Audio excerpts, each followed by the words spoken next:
Hello, do. How you doing, man? Nada.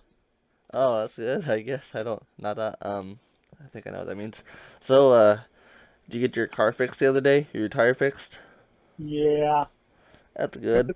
yeah, it was easy peasy. I just didn't have what do you call it with me, a jack or anything. So Yeah, I didn't expect that. So I would have been totally screwed because I don't know shit about cars.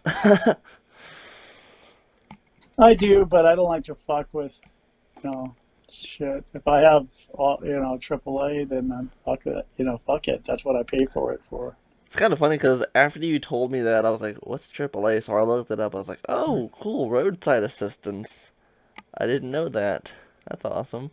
But I'm gonna, since the last interview only had a few questions, that I'm just gonna relapse over those questions and then dive into the rest of it because I don't know if you were in a car or something, but there was a lot of, I guess, wind or noise in the background, and it was kind of hard to hear what you were saying on that one. Oh yeah. Well, yeah, it was. Yeah. So yeah, I'm trying to remember what the first thing that I asked you was, but oh, about the adolescence. So what was the first band that you started out in? Uh, band called RMS. Oh, I didn't know that. Would you please tell me Yeah, about RMS? I was playing bass in that. I was in high school. It was 1974. Damn, that Ramones era. Huh? That's Ramones era. Yeah, 74. But it wasn't a punk band. It was a cover band. But we did like everything from uh, uh, Montrose to Deep Purple, Black Sabbath, Queen, Nice, David nice.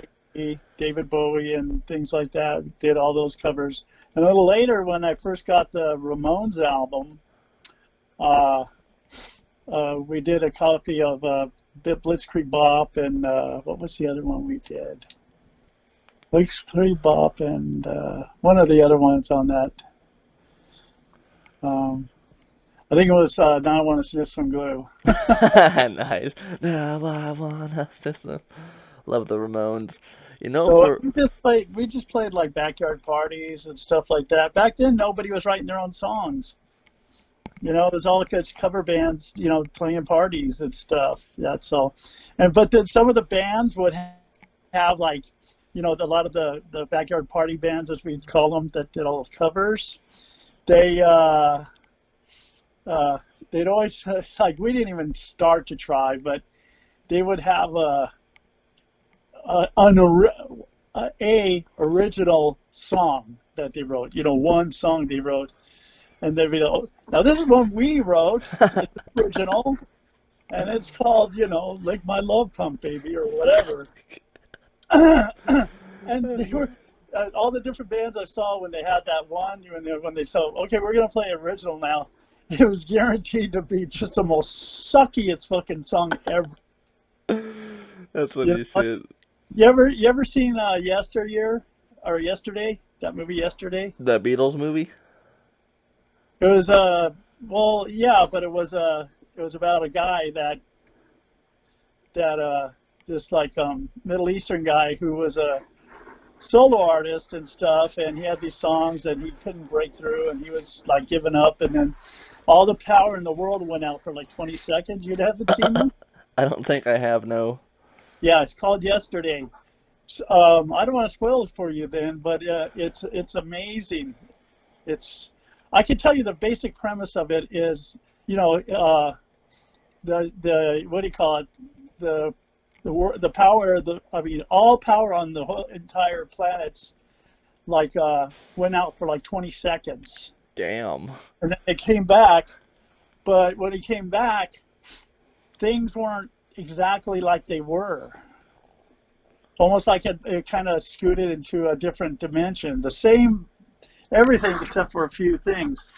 And this guy, he had a song called Summer Song, and then he had these other songs that he was just like, giving up because nobody cared, nobody fucking, paid attention to his stuff. Be playing these pubs, and nobody even, he might as well have been a fucking jukebox. Probably would have done better. But without giving it away too much, well, I'll give you the premise. When he came back and everything and stuff, a few things didn't exist, or were different. And one of the things was the Beatles never existed. Oh shit. But he, he remembers the Beatles and he knew all the songs and everything and stuff. But he didn't, he looked at his record collection. He had no Beatle records. And then finally, because his friends, he played them that song yesterday. And they were just like, oh my God, when did you write that? That is amazing. And he goes, write it? And they're like, yeah, when did you write that? He goes, I didn't write it. It's a Beatles song. The who? Beatles song.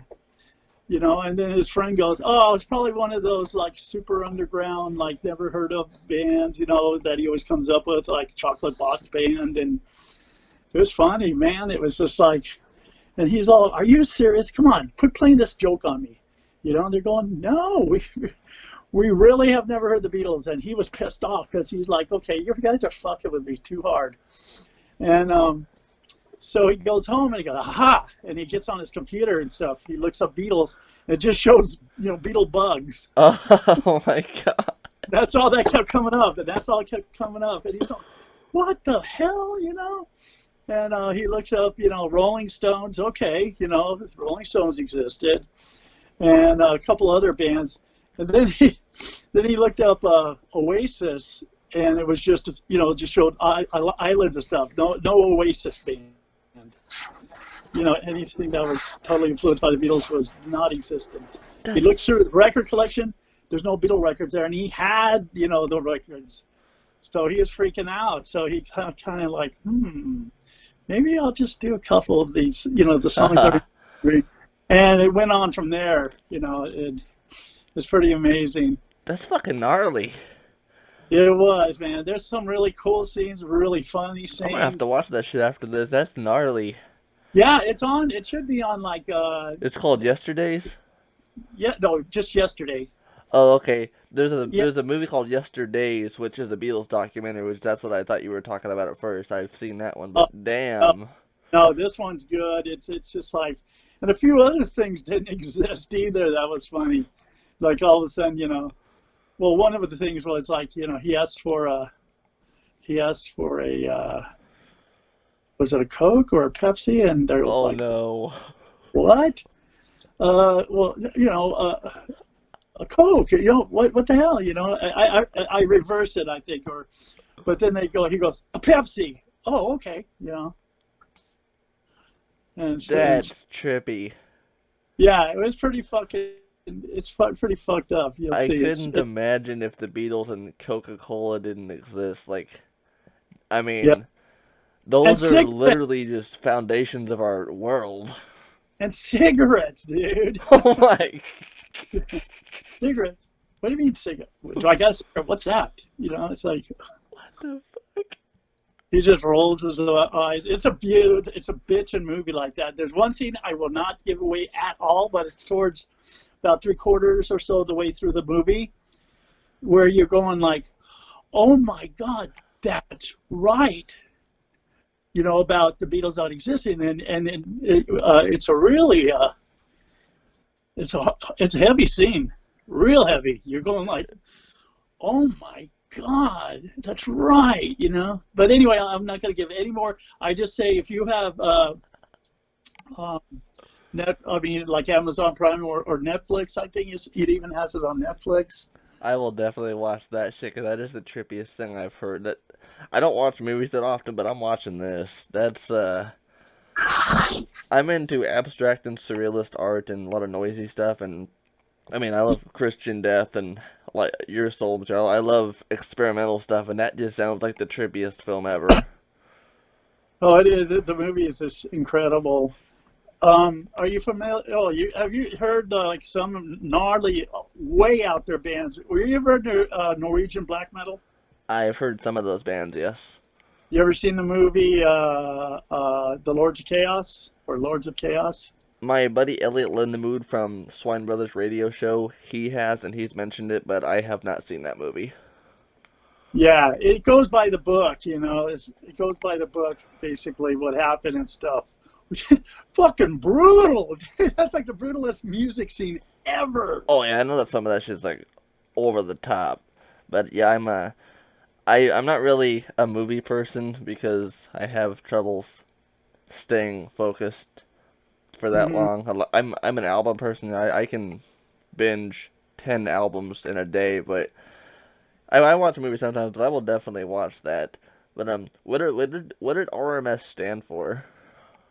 Well, and when you look at the back of an amplifier, I named it because you look at the back of an amplifier and it says 100 watts RMS. Oh, nice. And the thing was, I was a bass player and the two guitar players. Okay, I was a bass player. My name is Rick. The singer rhythm guitar player's name was Mark, and the lead guitarist was Steve. That's pretty awesome, honestly. Made perfect sense. It worked. Yeah, yeah, it did. Yeah, but from there, just like then our guitar player left because he was, from New York and stuff. I mean, I don't know, we just kind of fell apart. Then we got this Hispanic guy that had amazing voice. He could sing like the super high stuff that what's the guy, Ian Gillian from Deep Purple and stuff like that. He could hit those high notes and just like sustain them and stuff. And we did a lot of the same kind of music. We did like Uriah Heep stuff too, Oh boy. but he played guitar and sang. I was the bass player. Um, Mark was still in the band. He was the rhythm guitar player, and then or no, Bruce. Bruce was in it. And then the drummer was a guy named Dave Ferranti, who was a right-handed guy or left-handed guy that played a right-handed drum set. It was really trippy. Hendrix. Yeah, but on drums. Oh shit. So it was really weird because he played, so when he, hi, hon, Is my that wife was that home. was that Jitome? That's Jatani. Sorry if I mispronounced her name. Hi Jitone, if she can hear me. Huge Yeah, fan. she already went out. Huge fan of At her. the store. Yeah, you came close. I mean, it's just, you say it like Jatan, Jitane. Okay, sorry about that. Jatan or Jatan.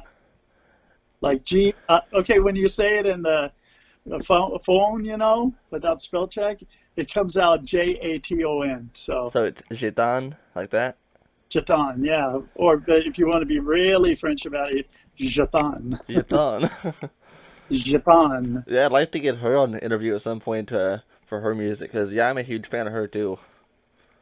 Yeah, she's pretty rad, man. And then like that cassette that you saw, that's a band with herself and me, the Jatan Nolan Quartet. Did you see that? Oh, yeah.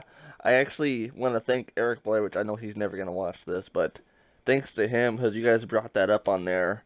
I immediately looked that up, because I didn't actually... I know who she was from Christian Death, but I didn't know that she had her own band afterwards, because I knew she left Christian Death because of reasons that I'm not sure of, but I know Yeah. she started that, and I looked that up. I was like, oh my god, this is fantastic. She didn't start the band. The quartet? Oh, the quartet. Yeah, Yeah. yeah. I was Was thinking that she was left kind of Christian Death, and then she started the quartet. no. Oh, She she left did? to death in '89. Her and Roz went on a thing where it was the two of them.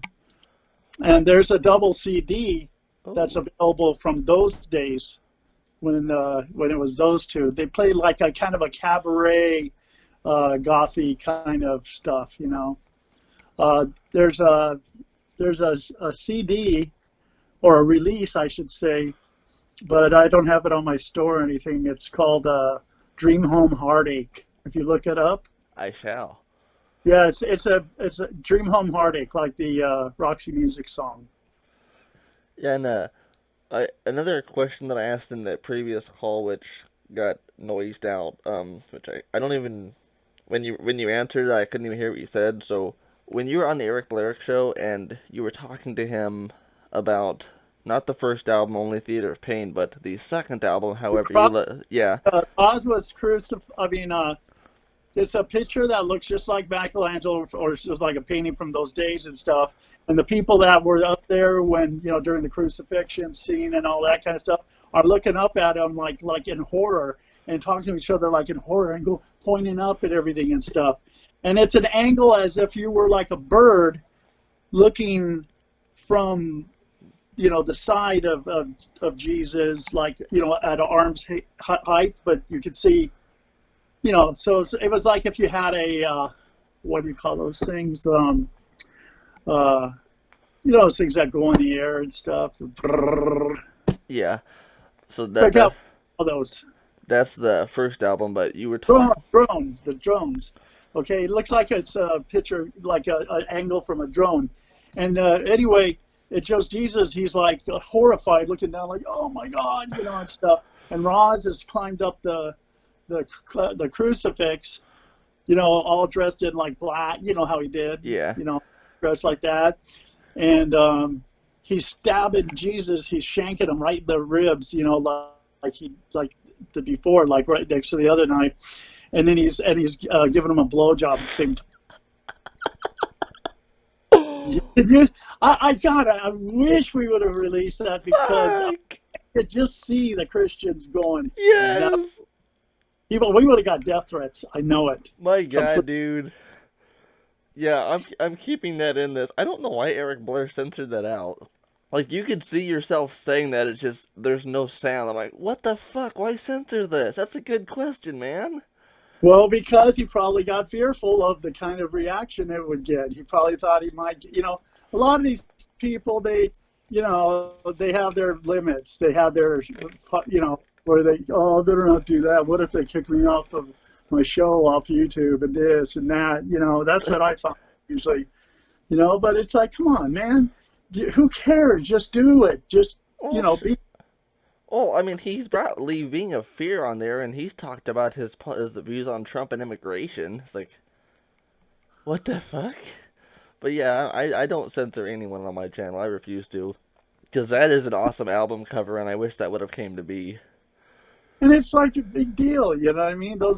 It's like, whatever, it's art. It's art. But so, yeah, that was that. And that's where the song Sleepwalk came from, and implications from that. And then that was a session towards, putting that album out, but it never came to be because we fell apart, kind of. And then that's when Pompeii 99 teamed up with Roz, and they were Christian Death.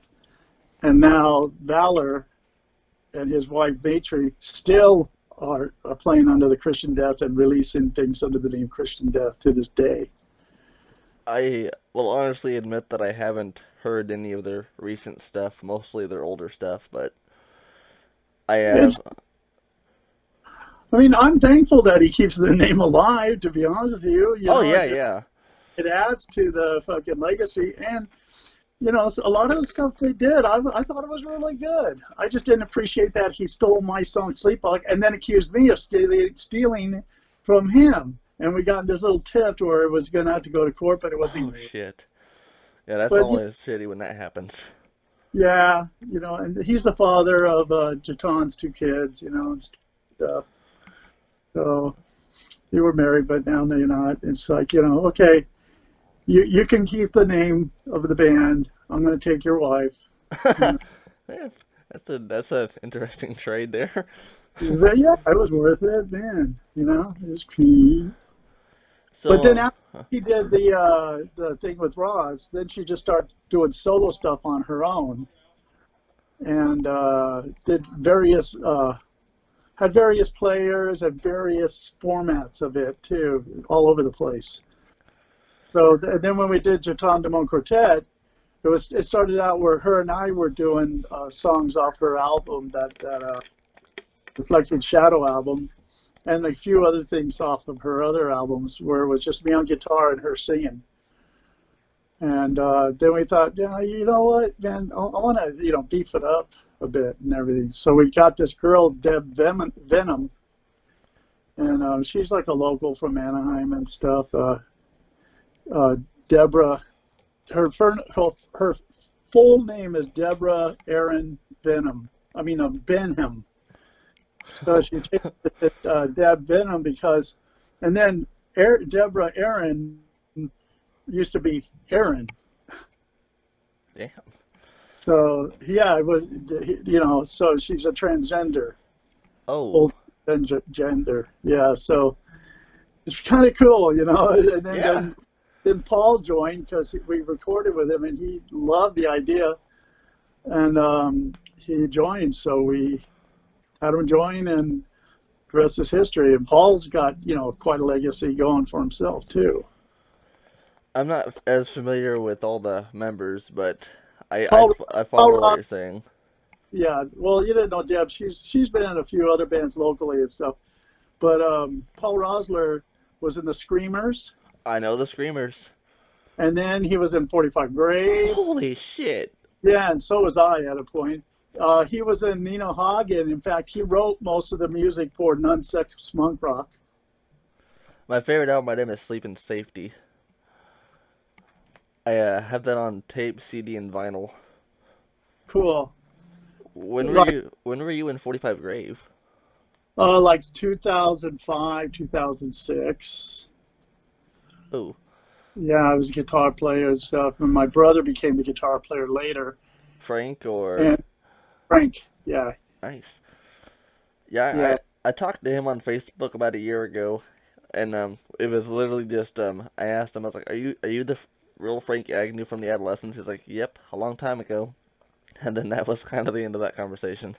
Yep, now we have Frank Agnew Jr. singing for the Radolescents. Yeah, that was another band I was gonna bring up to you. Casey Royer, a few weeks ago, I interviewed him. He mentioned a bunch of negatory stuff with the Adolescents and how you all got the Radolescents now, which I will admit that I didn't know the Radolescents existed, but I looked them up and I hope I can see them live one day. The Radolescents? Yeah, is Well, that? this shit stops. We actually played a party.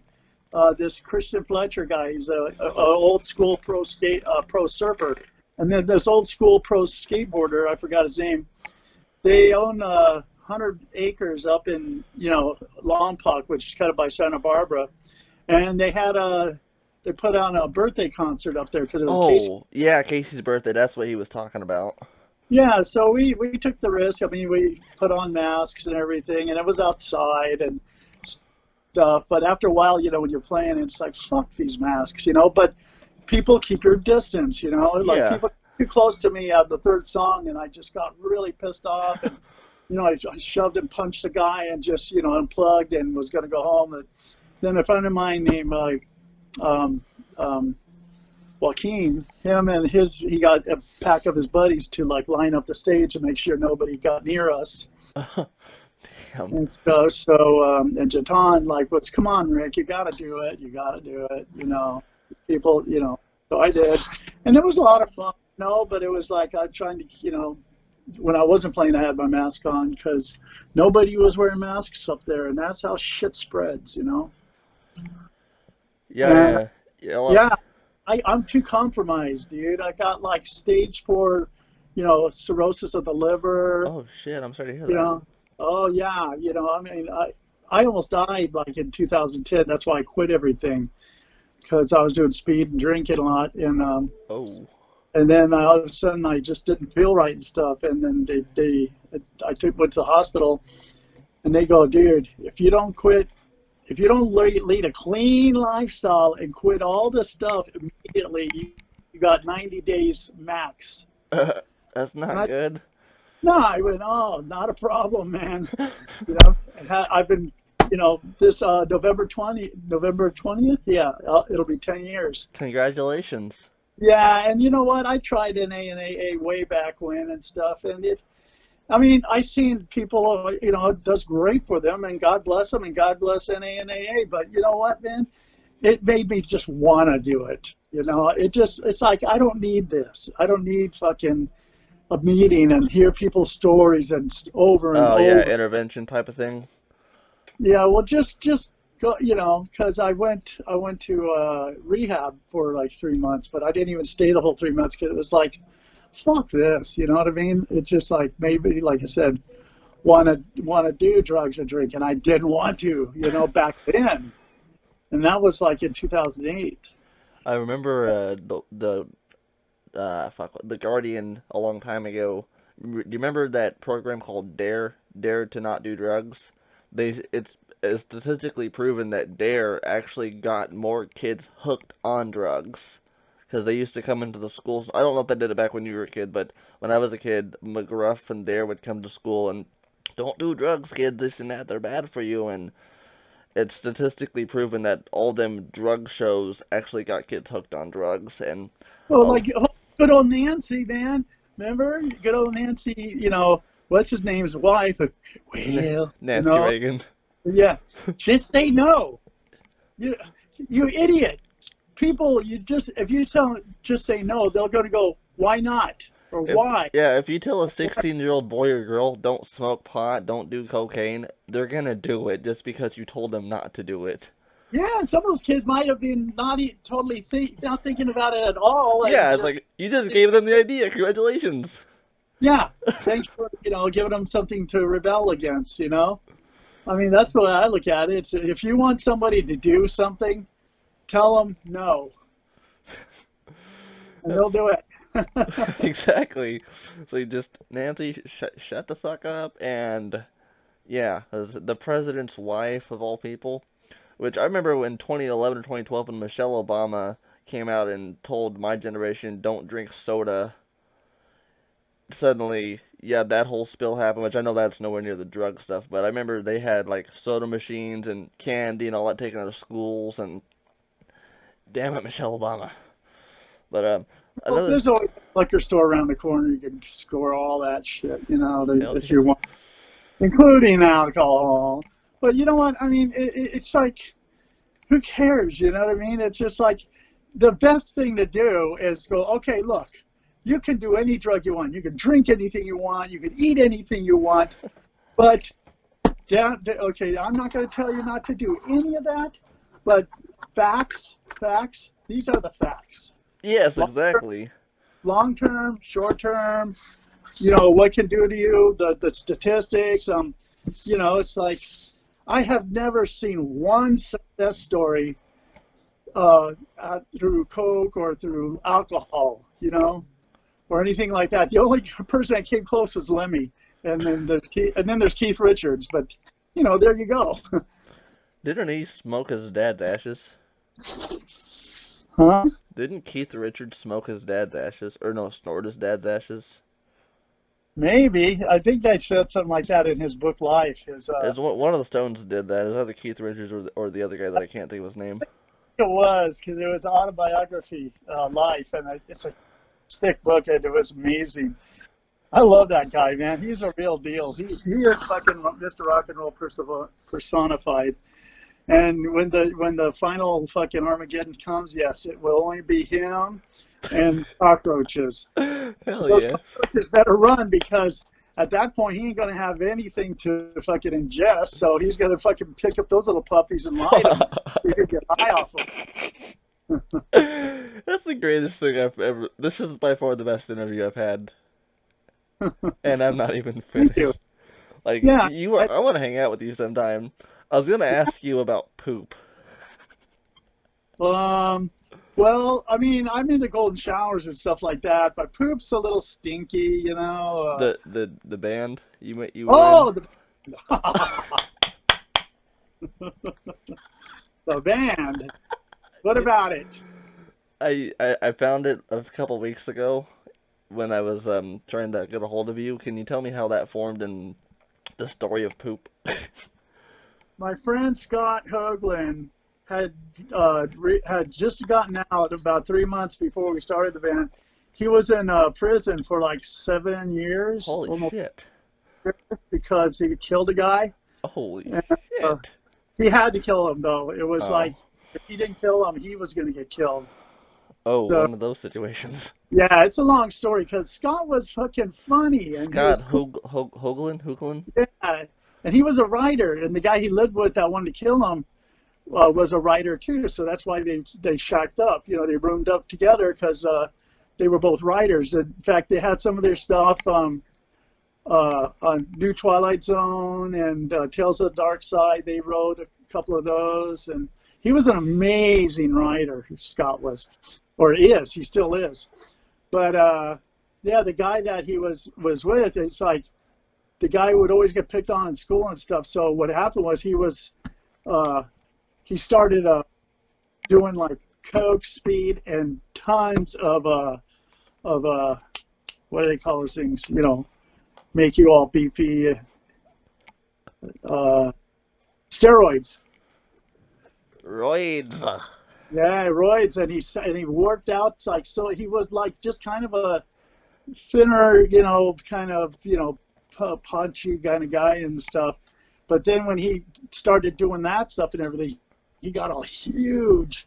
But he was like a pit bull, like a bad trained pit bull that could, just go off at any second. But I watched him one time do like curls with like on each arm. He'd do one on one arm, one on the other arm, just like with like 80 pounds on it. Jesus Christ. The guy was just he was a monster. Sounds like it. So he got worse and worse, and he started like going to his grandparents' house and killed their dog, and was threatening to kill other people in his family and this and that. Mm-hmm. And it was I don't even like to go through it because it was horrible. Yeah, I understand that.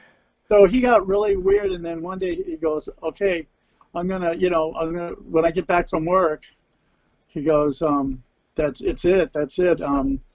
Either we're gonna." I forgot what it was, but he said, he was going to kill him, and he knew he meant it. So him and a friend of his, like, ambushed him when he came home. And when they ambushed him, they, like, smacked him in the head, with a hammer. And, a few times, and he went down on the ground, and then, but he wasn't quite dead yet. So Scott, like, I guess, slashed his throat. And then they took the body and they dumped it out in the desert down a mine shaft. Holy fuck. Yeah, so, they would have never found him except that, questions kept coming and they knew that Scott, it was getting too unnerving. Scott couldn't sleep. Scott was always looking over his shoulder. I mean, it was just like, oh, man. I could imagine. So he finally after 5 weeks, he just turned himself in and showed them where the body was, So that's why he had to serve 7 years. So poop happened after that 7 years? Yeah, when he got out, because when he was in the Mechanics, that band, the Mechanics. Yeah, I read about that. Yeah, he was amazing. They were an amazing band. They influenced pretty much the whole OC punk scene and music scene. I mean, they were too punk for rock and too rock for punk. They were like a crossover band way before it was hip. So. And what year was that, roughly? That was like in the 70s. Oh, Poop's from the 70s? Oh, no. Mechanics were like 76, 77 till like 83. And then Poop was like when he got out of prison, which was... We were together 17 years in 93, I think it was. Yeah, 93. Yeah. From the one song I heard, it does kind of sound like a 90s side. I don't want to say Seattle Sound type of band, but I could kind of group it in there with Dinosaur Jr. and all those. I've only heard one song because there's only one song from them on YouTube, but... Yeah, we did a 4-song EP with Posh Boy, a 7-inch. Posh Boy. And people really, really dug it and stuff. Yeah, I love it. I love the one song that I've heard so far. I can't find the rest of them. We recorded a bunch of other songs, wrote a bunch of other songs. We were together for like almost 17 years. And then Perry had quit because he was quitting drugs and, so he left the band. That's it, Perry that's in Agent Orange now. Oh, interesting. Yeah, and then... So I left because when I wanted to clean up, because I knew that if I stayed in the band, I was gonna, it wasn't, and the band wasn't going. We couldn't do anything or go anywhere because everybody was so on speed that it was just like spinning our wheels. It sucked because it was a good band. I mean, fucking really, really good type band. And then what ended up, I mean, they're still going, but they're still not playing anywhere. I mean, what's the difference now? Yeah. But yeah, it was just like, and then when they kind of did fall apart for a while and stuff, was they were having a rehearsal, and they all did speed and drinking and stuff. They were rehearsing, and the bass player that they had at the time, Jake, he's like a big old skinhead guy, but he wasn't a skinhead, but he had a shaved head and sideburns, and he's a pretty beefy guy, pretty. And then he was all getting into speed and drinking and stuff. So when you do that, the big tensions are real on edge and with everybody, no matter what. And the drummer, Steve Pratt, he was like. He was kind of a smart ass, he'd just come out and say what he wanted to whenever. And at the first rehearsal that they all got back together and stuff, he was making these comments, and Jake's like, fuck you, you're such an asshole, shut up. He goes, I'm gonna shut up, whatever, dude, and stuff. And then it got heated. Next thing you know, he jumped Steve, Jake did, and just start pounding the shit out of him, just hitting him in the head and the face and stuff. And then he finally stopped, because some people that were there like pulled him off and everything because they noticed that Steve was not moving. He was like, oh God. He had passed out and he had blood coming out of his mouth, nose, and ears. That's not good.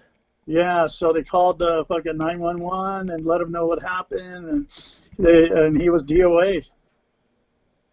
Rest in peace. Yeah, and then so Jake was just like, he never really got, like, what do you call it? He never, Charged. Formally charged or anything like that. He never even had to go to jail or anything and stuff. But after that, Jake was just freaked out so hard that he had killed the guy that he like disappeared off the face of the earth. And that's deep. I mean, yeah, that band. And then when we did start it, and the single, the drummer then, Glenn Doherty, him and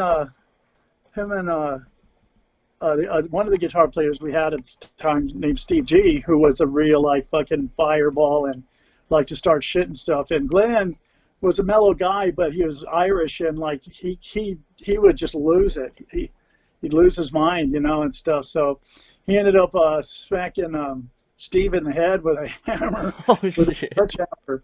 What is it about the hammers and poop? Jesus. But sure. And he had to go to the hospital. Steve did and stuff, and it was like, I don't know. That band just had like gnarly curse, but it had gnarly songs. It was just one of those things. Do you have any 7-inches left of them? The 7-inch? Yeah. Do you have any copies of it? No, but I could get CDs. That's fine. I can't find it anywhere. Yeah, I could fucking have one burned for you because they burned a bunch of them after the Posh Boy single went out of print. So they got the masters and basically they can pop them out whenever. The Poop people, Scott and Sarah. Sarah was like our den mother. So. Yeah, I'll do what I can.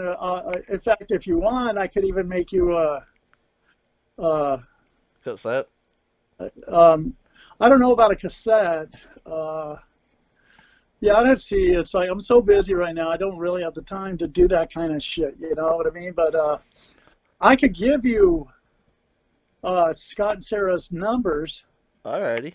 And you got to talk to them about it and stuff, and then also talk to them about getting a copy of it. So the other question I was going to ask is relating to the adolescents. Casey Royer told me that you wrote most of the songs, if not all of the songs, on the Blue album. No, I wrote a few of them. I wrote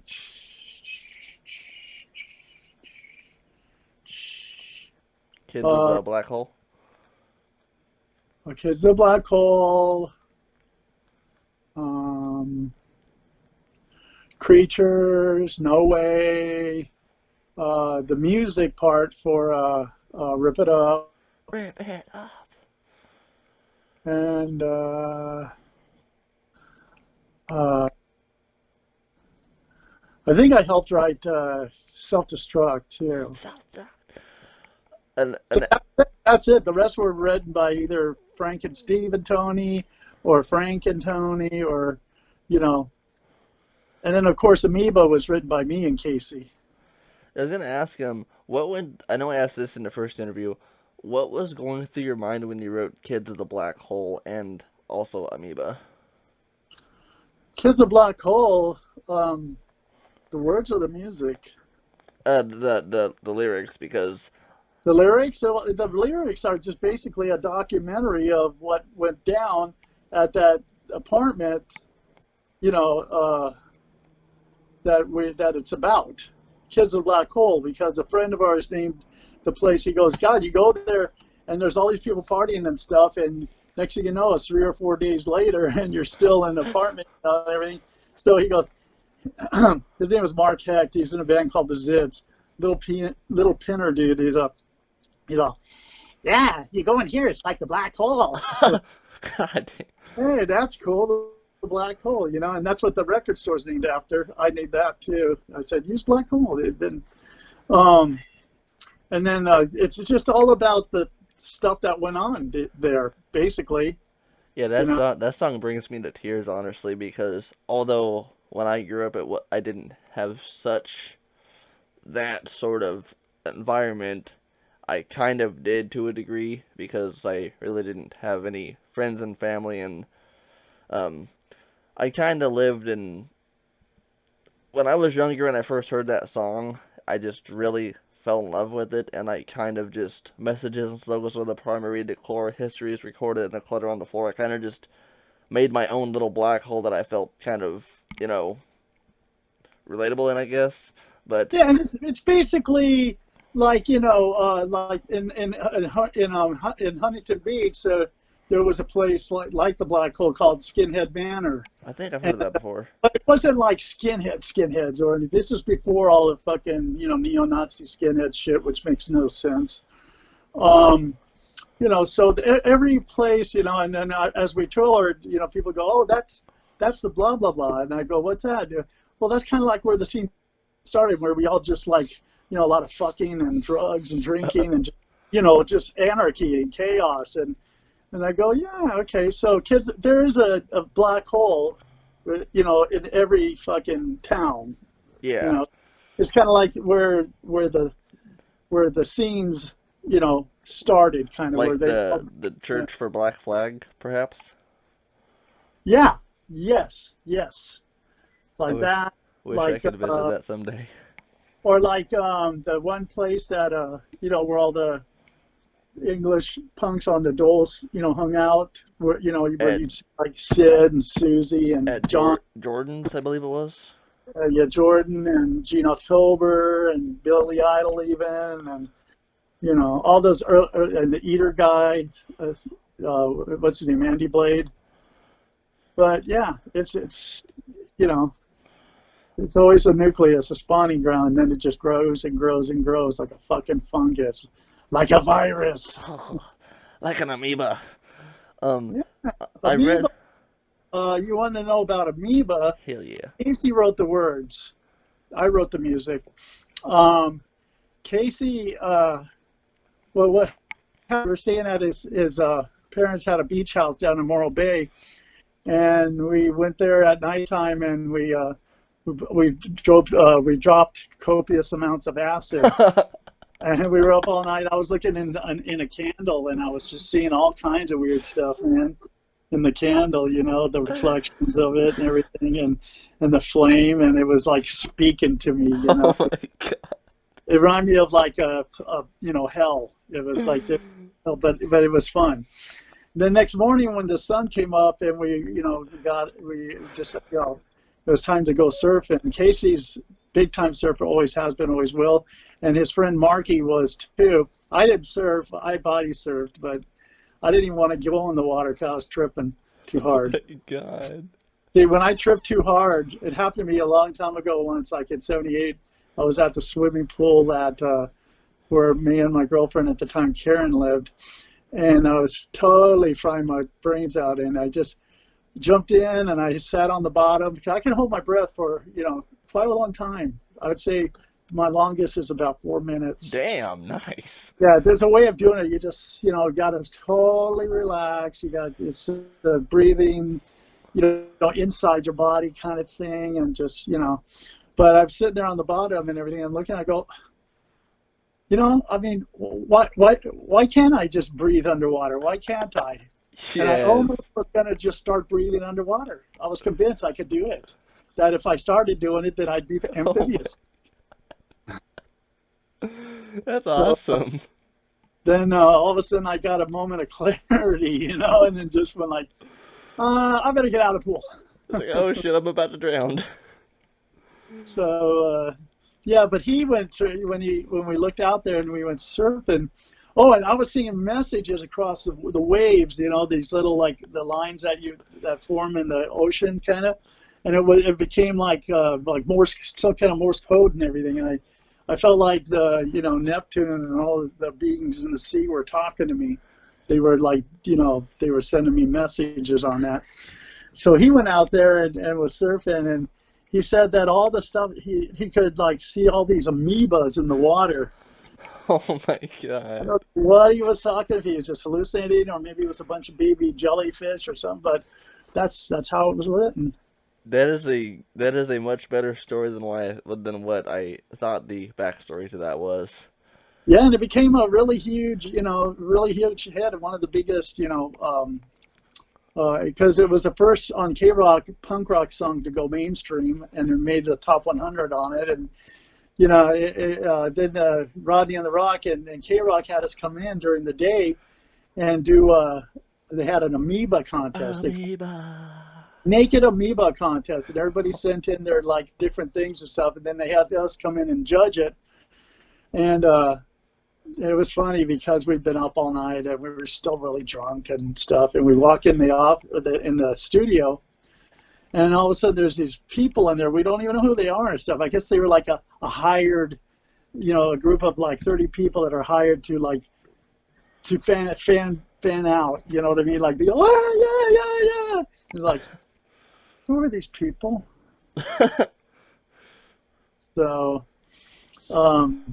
yeah, that was fun and stuff. And then it was on like, during back then and during the middle of the day, it's kind of like there was certain censorships or certain codes and things. And Posh Boy was there and Ronnie was there. And then all of a sudden, uh, they asked, okay, they go, so how did you come up with the word amoeba? I mean, what was happening? Well, one time we dropped a bunch of acid and went surfing, and they're like going, like putting the hand across the neck, like, shh, cut. Oh my goodness. Like that. He goes, and I go, what? And Casey's like, what? And they go, you can't talk about drugs or anything like that. And he goes, oh, okay. So anyway, we were on copious amounts of hallucinogenics, and That's funny they as just shit. start face palming, like, oh God. So that was fun. It's like there's no way to tell this story without talking about drugs. Um, Yeah. I read, I've heard practically every Adolescence album, which apparently they just dropped a new one called Russian Spider Dump, just I a couple I don't months know. ago. I followed them after Balboa Fun Yeah, Zone I and was gonna bring that one up in a second here. the live ones, and then what do you call it? The last one I participated in and all, and I recorded it with them, but then they went in and redid it all because they had kicked me out of the band, The fuck? and those fucking pussies wouldn't, you know, they re-recorded it so they wouldn't have to give any royalties and stuff.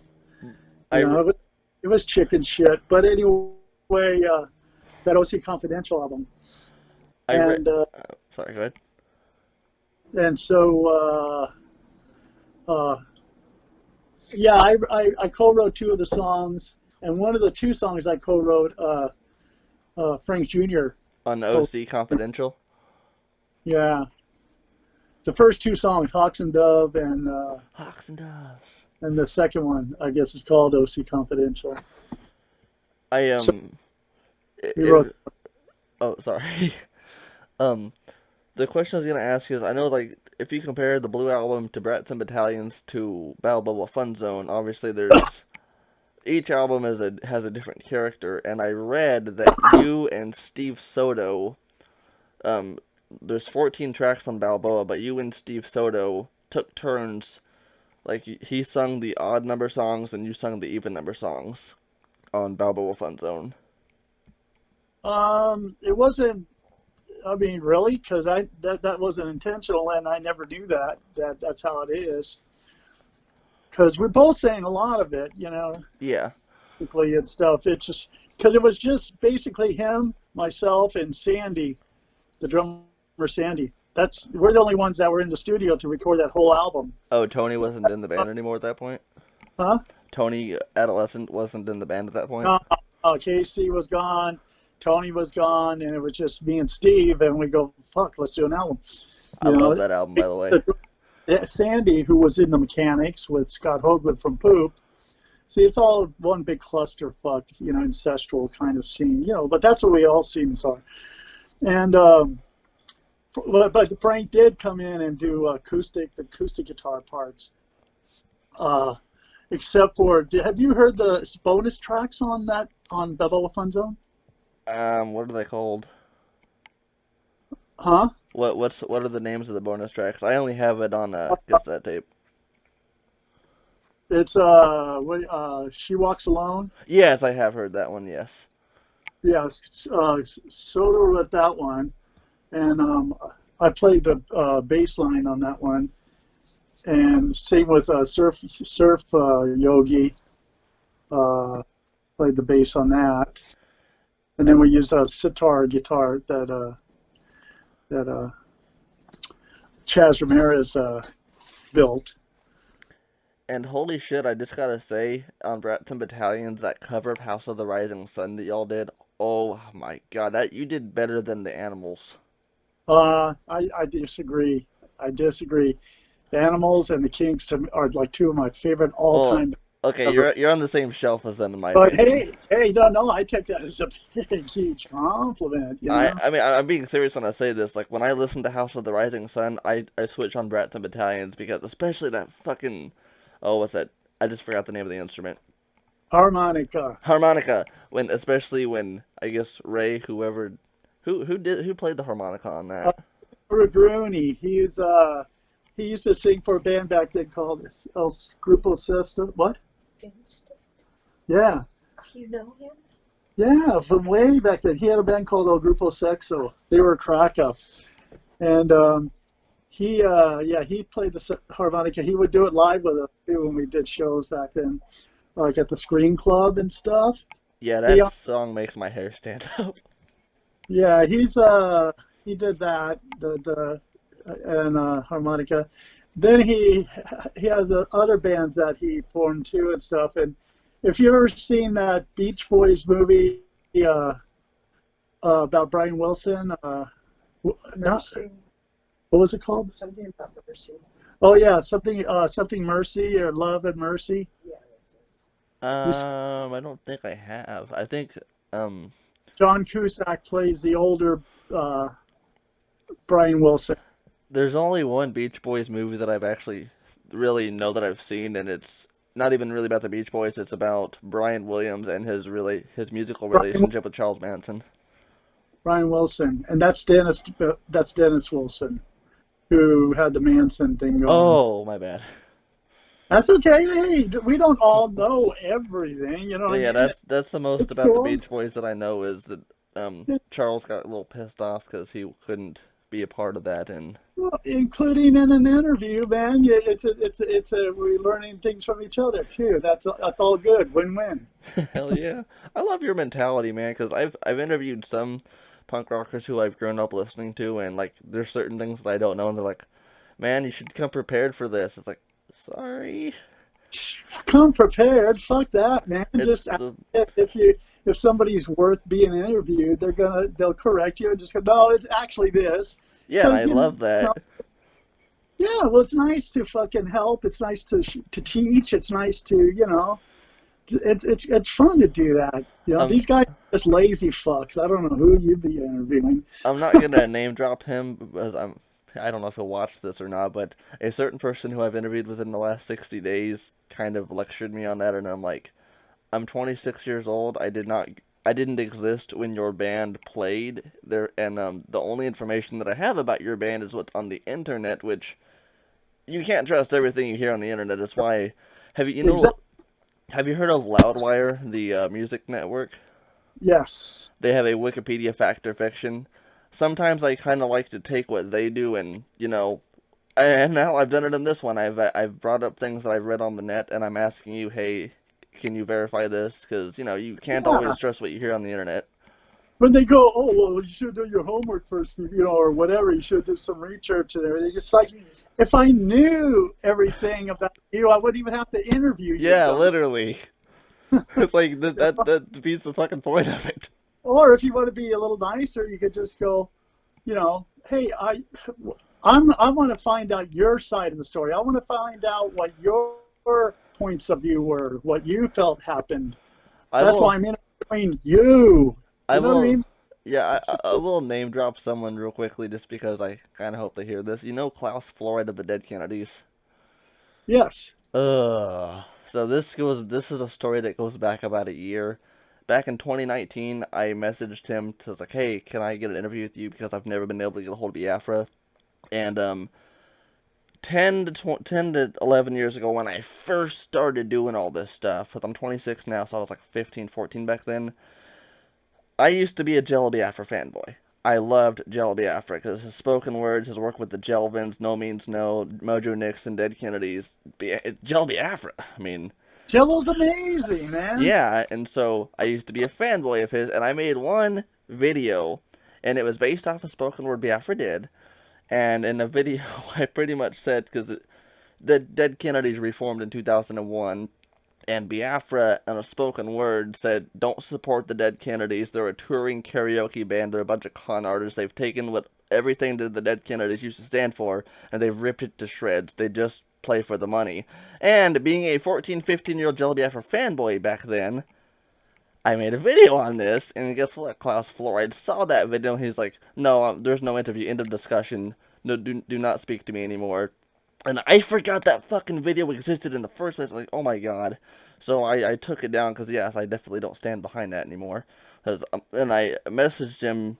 I've tried to talk to him since then, and I'm like, hey man, it's not really cool that you're judging me like this for something I made when I was 14. No 14-year-old knows what they're talking about, really. And What I'm happened? like, the biggest reason I reached out to you, huh?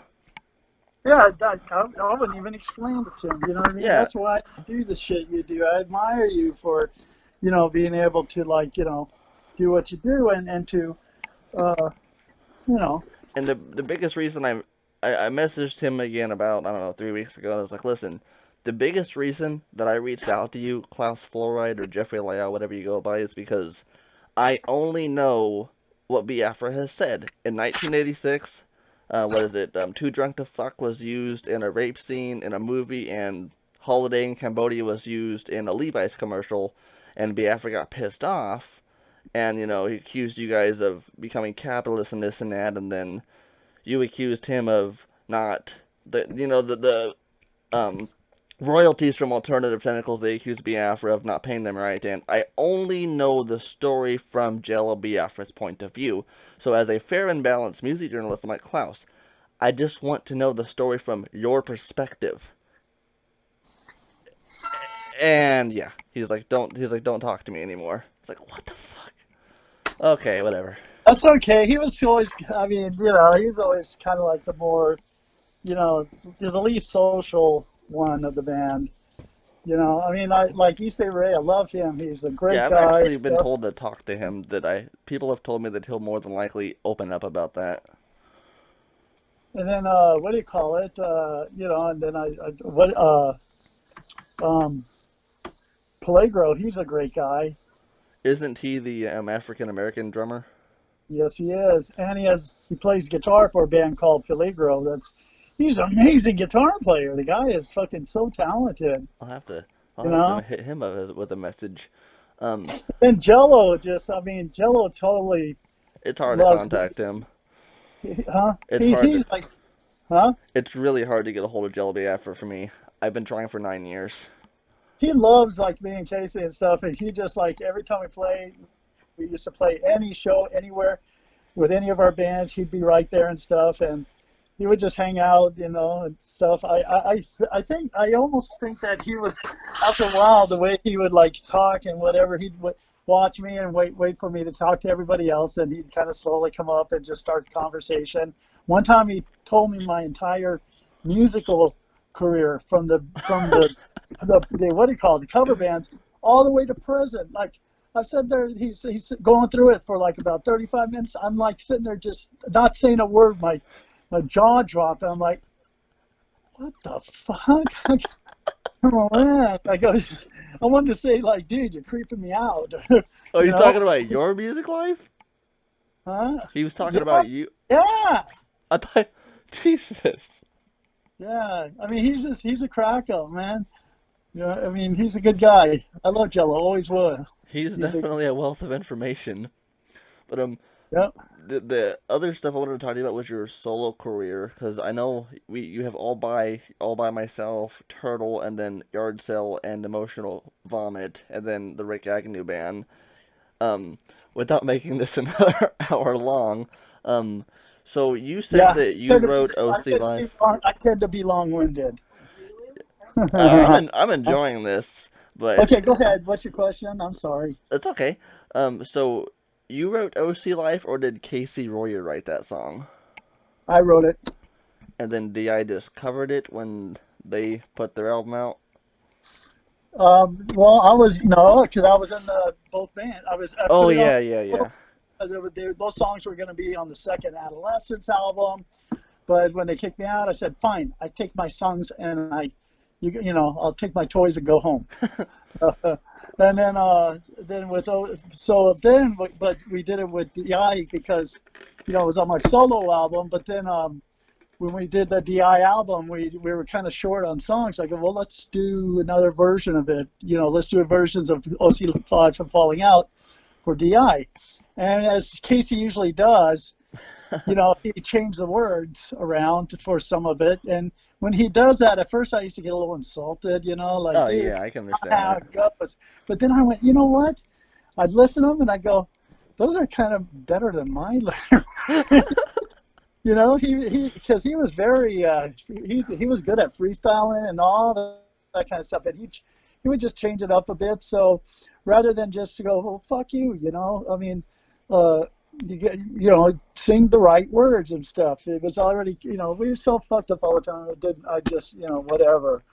And so, but what happened was later is before the album came out, I thought to myself, I go, well, those two songs he changed parts of the lyrics, and I think it was pretty cool.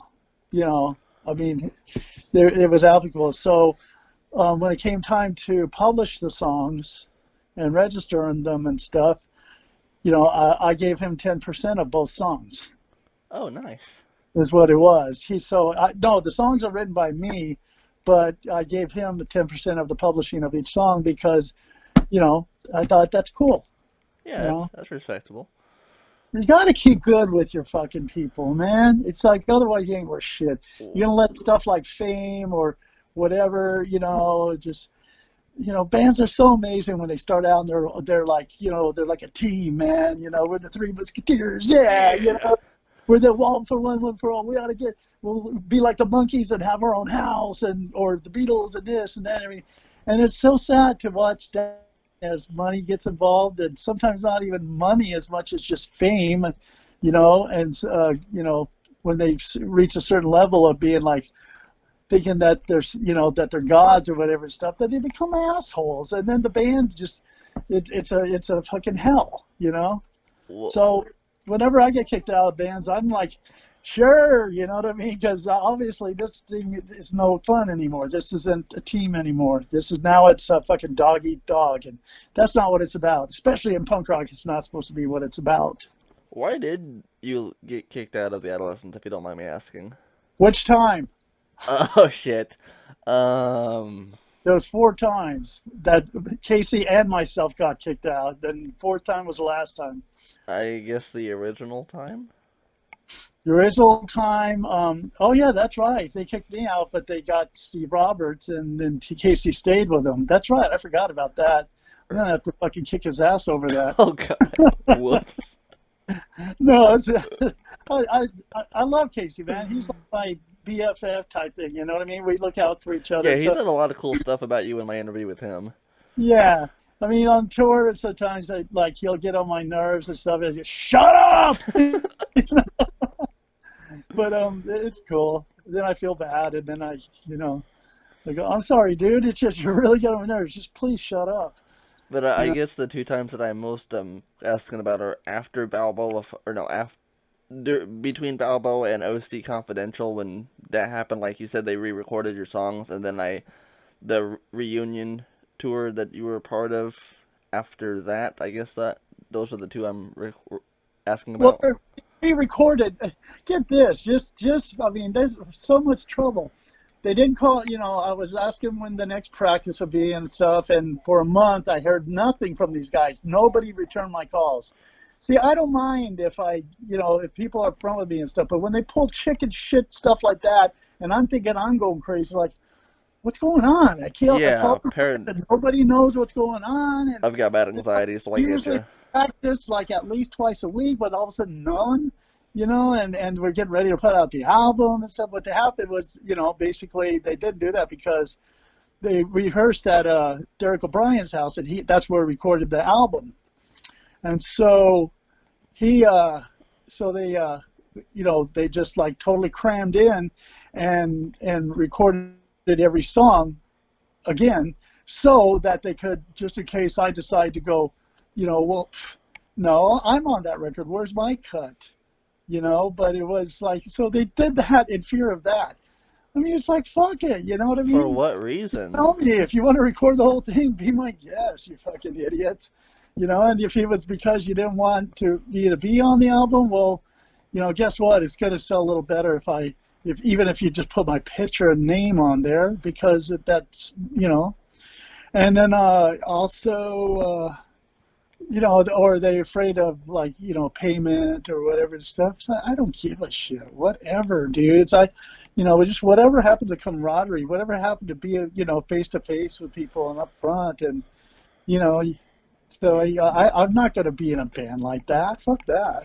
Yeah, I do have to admit that they're let's see since 2010. See, they've put out Presumed Insolent, La Vendetta, Manifest Density, Crop Duster, and Russian Spider Dump. The newer Adolescence albums, huh? What are those bands from somewhere? No, Or those what? are the Adolescents have released like 7 new albums in the last 10 years, and they're kind of a C minus. I don't know any of those. I don't know. I don't keep up with it. I got too many other things I got to do or think about or follow. You know. I'll just say that they definitely don't have the same spice that they used to. I mean, they're not bad albums, but they're just, when you listen to the Adolescents, you talk about the Adolescents, you're thinking the Blue Album, you're thinking Brats of Battalions, Balboa. You're thinking Agnew. Yeah, you're thinking Agnew, man. You're thinking Royer, but these newer ones just, it almost sounds like an entirely different band, almost. It is an entirely different band. It's just Tony and a bunch of fucking lackeys. I mean, I don't mean to call them lackeys. They're cool guys. I love Dan Root. He's a great guy. Um, and then, Steve Soto started the band and was in every Rest in peace to Steve Soto. That was all good. But when he died, I thought, come on, Tony, just fucking, hang it up. I hate to make this comparison, but the new Adolescents kind of remind me of the new Black Flag. Yeah, no. What happens is they lose their spirit of it. You know what I mean? They're not. The teamwork isn't there anymore. I've seen live shows of, I mean, not in person, but I've seen recordings of live shows of the new Black Flag, and they're just zombies on stage, and I'm like, Greg, please just call it off. You're killing the reputation of Flag, man. Yeah, well, Flag saved that. Flag were amazing still. Or I mean, Black Flag, not Flag. Sorry. No, Flag though. Which one? There's like 3 different versions now. Flag, the one with Keith Yeah, oh, Morris that one's good. and Chuck Dukowski and Yeah, that Bill one's good, but Stevenson. the one that Greg is doing with That's he's Black Flag okay. because I he get owns the confused. name. See, it's my name, just like Adolescents and all the other ones. Dick Kennedy, it's my name. I'm glad you corrected me on that before I got some hasty comments on that. What the fuck do you mean about Keith Morris? I love Keith Morris. He's amazing. He's He's a actually great guy, man. Yeah, we see him sometimes. Yeah, he's a beautiful man. I've always loved him. We've been buddies for a long time, and it's just he's a good guy. between him and Jack Grisham, because Jack Grisham was the very first punk rocker who I ever interviewed. I'll tell you that so quickly. In 2017, which that was back when I didn't know what the fuck I was doing. Still don't, but There is times when we just don't know what we're doing. That's called learning. I messaged Jack Grisham on Facebook. I'm like, hey, I'm a huge fan of you. Can I interview you over the phone? Expecting him to just ignore it. Dude gives me his phone number. He's like, call me in like this weekend on Saturday, like 2 p.m. I was like, oh my god! And the moment he answers, like, is this Jack Grisham of TSOL? He's like, yeah, that's me. I was like, oh my fucking god. I had a little bit of a fanboy. I was like, okay, so we gotta ask some questions now. My mind just broke, and kind of when earlier this year when I interviewed Keith, that same thing happened, and I could just see him over the phone with his eyes rolling. Holy shit, this kid's a fanboy. But it's okay, man. Hey, fanboys are, y'all are what. Without you guys, there'd be, we wouldn't be where we are. You know what I mean? It's all an interchange and stuff like that. I mean, I sit there and I just go like, when I get fanboy kind of, comments, I kind of giggle because it's like, this is like surreal. You know what I mean? I'm Like, just blown away by, people feel that strongly about me and my work as the fanboy is talking to me or whatever.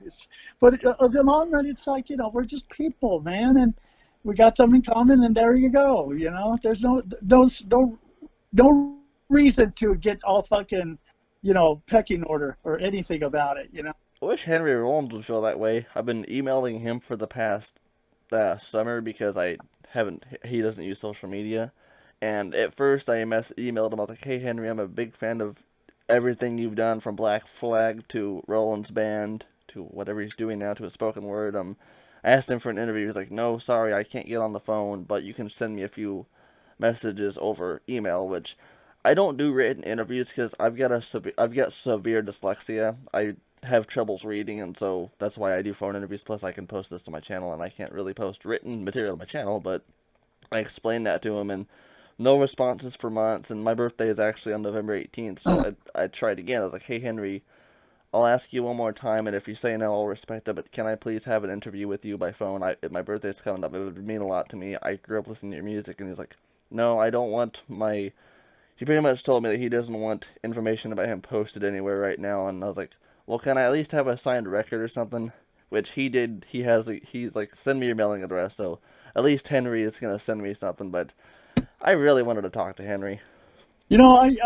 Henry's another one that he's a real sweetheart, and I like him. I mean, we've been friends for a long, long, long time. If I run into him somewhere, it's like, hey, what's up? It's all good. But it's like that. Okay, I can tell you why.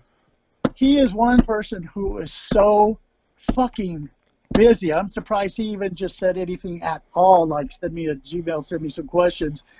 Because he is, you watch it, he's so fucking busy. So busy. I mean, it's just like, I'm surprised the guy has time, like, blink. He usually responds around 2 o'clock in the morning. Yeah, he's always, you know what I mean? He's a super busy, and when people are that busy, they ain't got time to, because, there's literally like tens of thousands of Anarka Akazas, Yeah. around the world, and that's just in this country. So it's almost impossible, and it could drive you insane, to have to try to, like, make it, to do what I can, you know what I mean? If somebody's a little persistent, or if I'm just kind of in a hiatus mode or feeling good, I just like, okay, I'll take on this person and stuff, and most of the time, I end up taking up too much time, honey. Oh, I'm enjoying the hell out of this. Oh, yeah. It's okay. Understand yourself. Yeah, she understands me. Um, when I interviewed you the first time the other day, I asked you about the Turtle album and that artwork. Could you talk about that artwork again? The little face on the turtle. It was basically it was like done like a Photoshop kind of. Uh, Back then, the apps were not. I mean, they were just barely creating them. So to take my face and to take a picture of a turtle and morph them together to look as good as you can, you have to put the thing on like set it all up and everything, and then wait for every pixel to go bump, bump, bump, bump, bump, bump. So just to do that, it took like 2 days of Jesus. nonstop. You know what I mean? You don't sit there and watch it. You just, it'll do it on its own. But yeah, it was like that. That's how that was done. So that's one of the very first things. I got inspired by that from World Weekly News. Never heard of it. World Weekly News is a newspaper thing that was it's at like newsstands, and when you go to the store, Oh yeah, I think. you go to the store, the National Enquirer and all that kind of stuff. It was there, but it had just like the most outrageous stories, like Bat Boy, and stuff. And Elvis is in a spaceship, and he's scaring my cows. A farmer said, and now they won't give milk, and like those kind of ridiculous stories. So they had one where it said they had a horse with a human head. What the fuck? Yeah, and I saw it. I'm like, and it was funny because when I saw it, the face totally reminded me of Bosco, from DI. Oh yeah. It looked just like him. Look, it's Bosco with 4 legs. I still have a copy of that and stuff, and in fact, I'll send you a picture of it. But it was funny because it's all like on the cover it says, he's smart as a whip, smiles when you give him an apple. I'm like, that's just the most fucked up thing I've ever seen. I'm keeping it.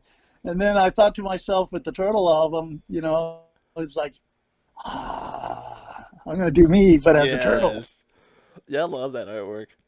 Yeah. That's one thing I've noticed about you versus a lot of you are a very experimentally charged person in your music. Like I've noticed that because I'll be honest, until I started talking to you, I didn't know about your solo music at all. I just knew you from Adolescence and Christian Death. I'll be honest. And then Yeah. yeah, and And a also billion other bands. yeah, and then I discovered All By Myself and Yard Sale and Emotional Vomit and Turtle. And I was like, oh my fuck, he's a noise rocker. He's an art rocker. Oh Oh, yes. always had that in me. You know what I mean? And I love that. What are your influences in that category? In music? Yeah, in the more noisier, artsy, experimental side of you, like Well, it's just music. I mean, huh? Oh, I know. We talked about GDQ, and he's really interested in. Yeah, that cassette, that I have on my shop. are you You talking know to me or her? yeah, to you. Oh, okay.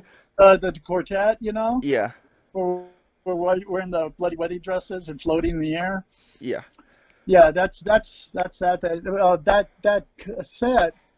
It has both albums on it, 2 albums. Oh yeah. I know what you're talking about. Yeah. When I clicked on the link, I saw that on there. Yeah, when Learn gets back available on there, I'm gonna buy all three of them at once to combine on the shipping. It gets available on what? Learn. Yeah, when Learn becomes available on cassette again, because it says it's sold out, Well, I'm gonna buy all three of them. you know what? Because the current cassette was put out licensed to Burger Records, which got in this really weird kind of fucking legal whatever bullshit stuff, and there's no more Burger Records at all. It's gone. Oh, shit. So yeah, you can't. Yeah, and they're gone. They're gone for gone good. Then I'll just ask you this with your permission, since I have a label. Can I make my own? Make your own? Make my own learn cassette tape. Not to release it, but just to have my own on cassette. Well, I mean, if you can wait a while, I don't know when, like I said, I'm very busy and stuff, but what I want to do is talk to Lisa from Frontier and, and re-release it under Frontier. Hell yeah, dude, I can wait. Absolutely. Oh, yeah, hang in there, but definitely do get that Jeton de Mode Quartet cassette anytime you can. Just do it. I'll buy that one and I'll buy myself on there, since that's two for $8, 2 cassettes for $8 worth of shipping. I'll just get those then for now. 'Cause hell yeah, dude, I love your music and Jetone's music. I haven't really heard much of her quartet, but I will definitely jump into that. I wanted to ask you about Robot You like Kitten experimental Blues. stuff, you're gonna love the quartet. It's like nothing you've ever fucking heard, period. You and her were definitely talking it up in that Eric Blair interview, which is how I learned about it. Yeah, just get the cassette and listen, man. I know a lot of people who bought the cassette and they'd like put it in the cassette player in their car and it stays there. They just can't get enough of it. It's really, yeah, it's definitely a whole genre of its own. Hell yeah, dude. Can you tell me about Robot Kitten Blues off Learn? What about it? Just the name and just... Well, the name of the studio that Paul records in, that he runs and everything and stuff, Paul Rosler, where we do almost all our recording anymore, because I love him as an engineer and I love him as a person. And the studio is called Kitten Robot Studios. Oh, nice. So it's Kitten Robot Blues because remember Iggy on Funhouse, Iggy and the Stooges? Yeah. Remember LA Blues? Oh, yeah, yeah. Yeah, it's basically that. I would love to talk to Iggy. I don't think that'll ever happen. He's kind of on a different tier than I could ever. I don't know. I say that now, but if you would have asked me 10 years ago, if anyone would have told me that I'd be talking to you or Keith Morris or anyone now, I would have been like, yeah, Right? never in my wildest dreams. So you've never heard LA Blues on No, I Funhouse? have. I've heard that. I've heard the song. Yeah, that when I first heard that, Scott, in fact, from Poop and Mechanics, turned me on to it. And I sat and listened to the whole thing on, nice huge PA system where they recorded and stuff. And I was like, my mouth was just dropped. And I'm looking at him, and it's like, when it was all over, I was like, that was fucking an audio assault like no other. The only thing I could compare it to kind of is one of my favorite all-time albums ever, Metal Machine Music by Lou Reed. Are you Yeah, I'm here. Sorry, my phone had a are you little buzz. familiar with that? I'm not very much familiar with much of what Lou Reed has done other than the second Velvet Underground album. Listen to Metal Machine Music. It's just like it's something that is just like what, you know what I mean? When I saw it in the record store when it came out in '75, they had these stickers on it that said terminal or something like that because they were only going to make so many. He was signed to RCA Records. He wanted to get out of the contract. This is when he was doing copious amounts of speed and just fried his brain out. And what he did was he needed to put out 2 albums before they let him go from his contract. So he got in the studio. He faced all these different amplifiers and this stuff in a big circle, had microphones in the middle of the circle, hooked everything up to all these different like effects, pedals, guitar pedal effects and this and that and this, just tons of them, right? And then and then the chords, the end of the chords, instead of being plugged in guitars or instruments or synthesizers or anything, they were just sitting there. They weren't plugged into anything. So it was all just basically, just noise. There was no way to control it. But, he had it so just like set up just right. And then turned everything on to 11 or whatever, and stuff. And then had everything ready to fire, and then boom, hit, record, and they recorded 2 albums worth of that. And he just sat back Jesus. and just sat back and like, in the control room, just looking at the amplifiers to the window, just smiling, just genius. That's fucking And awesome. yeah, it describes the whole thing on the album and stuff. And it's 2 LPs. Each side is 16 minutes and 1 second long, because that is the perfect timing of reproduction of a record on 12 inches. If you have, 16 and 1 second, you're going to get the maximum, clarity, the maximum fidelity, or whatever you want to call it. And when you hear it, it's weird because it just like, it changes constantly, and what it is it's like just the atmosphere, the radio waves, fucking ship from space or whatever. Just the atmosphere shifts things constantly, and you'll go, come on, man, that's those are synthesizers. That's this, that's that. It's like, nope, just totally random. And for the last side 4, he left the groove. So it'll go forever if you don't take it, the needle off, the stylus off the record. Sonic Youth did that once for one of their albums. Yeah, that's where they got the idea from him. Are you a Sonic Youth fan at all? Yeah, I wasn't before, but as time goes on, I really appreciate them, and I really think they're amazing and stuff. I've never met any of them or anything, but they basically know who I am, because they were doing this radio station thing, and they were asking like trivia questions of punk bands and stuff. And Kim seemed to have a really good knowledge of what I played on, or what this and that. She answered the question right. Kim Gordon, Yeah. who I just think is lovely. She's super sexy in just a very sexy way, I mean, because I really can't stand. I mean, I can stand it for the nice, but I don't go for the the fucking model-esque looking girls that are all like done up and perfect and everything and stuff. I like girls that are like fucking just confident with themselves and everything, you can laugh with and stuff, and have their own look. I find that way more attractive than a classic,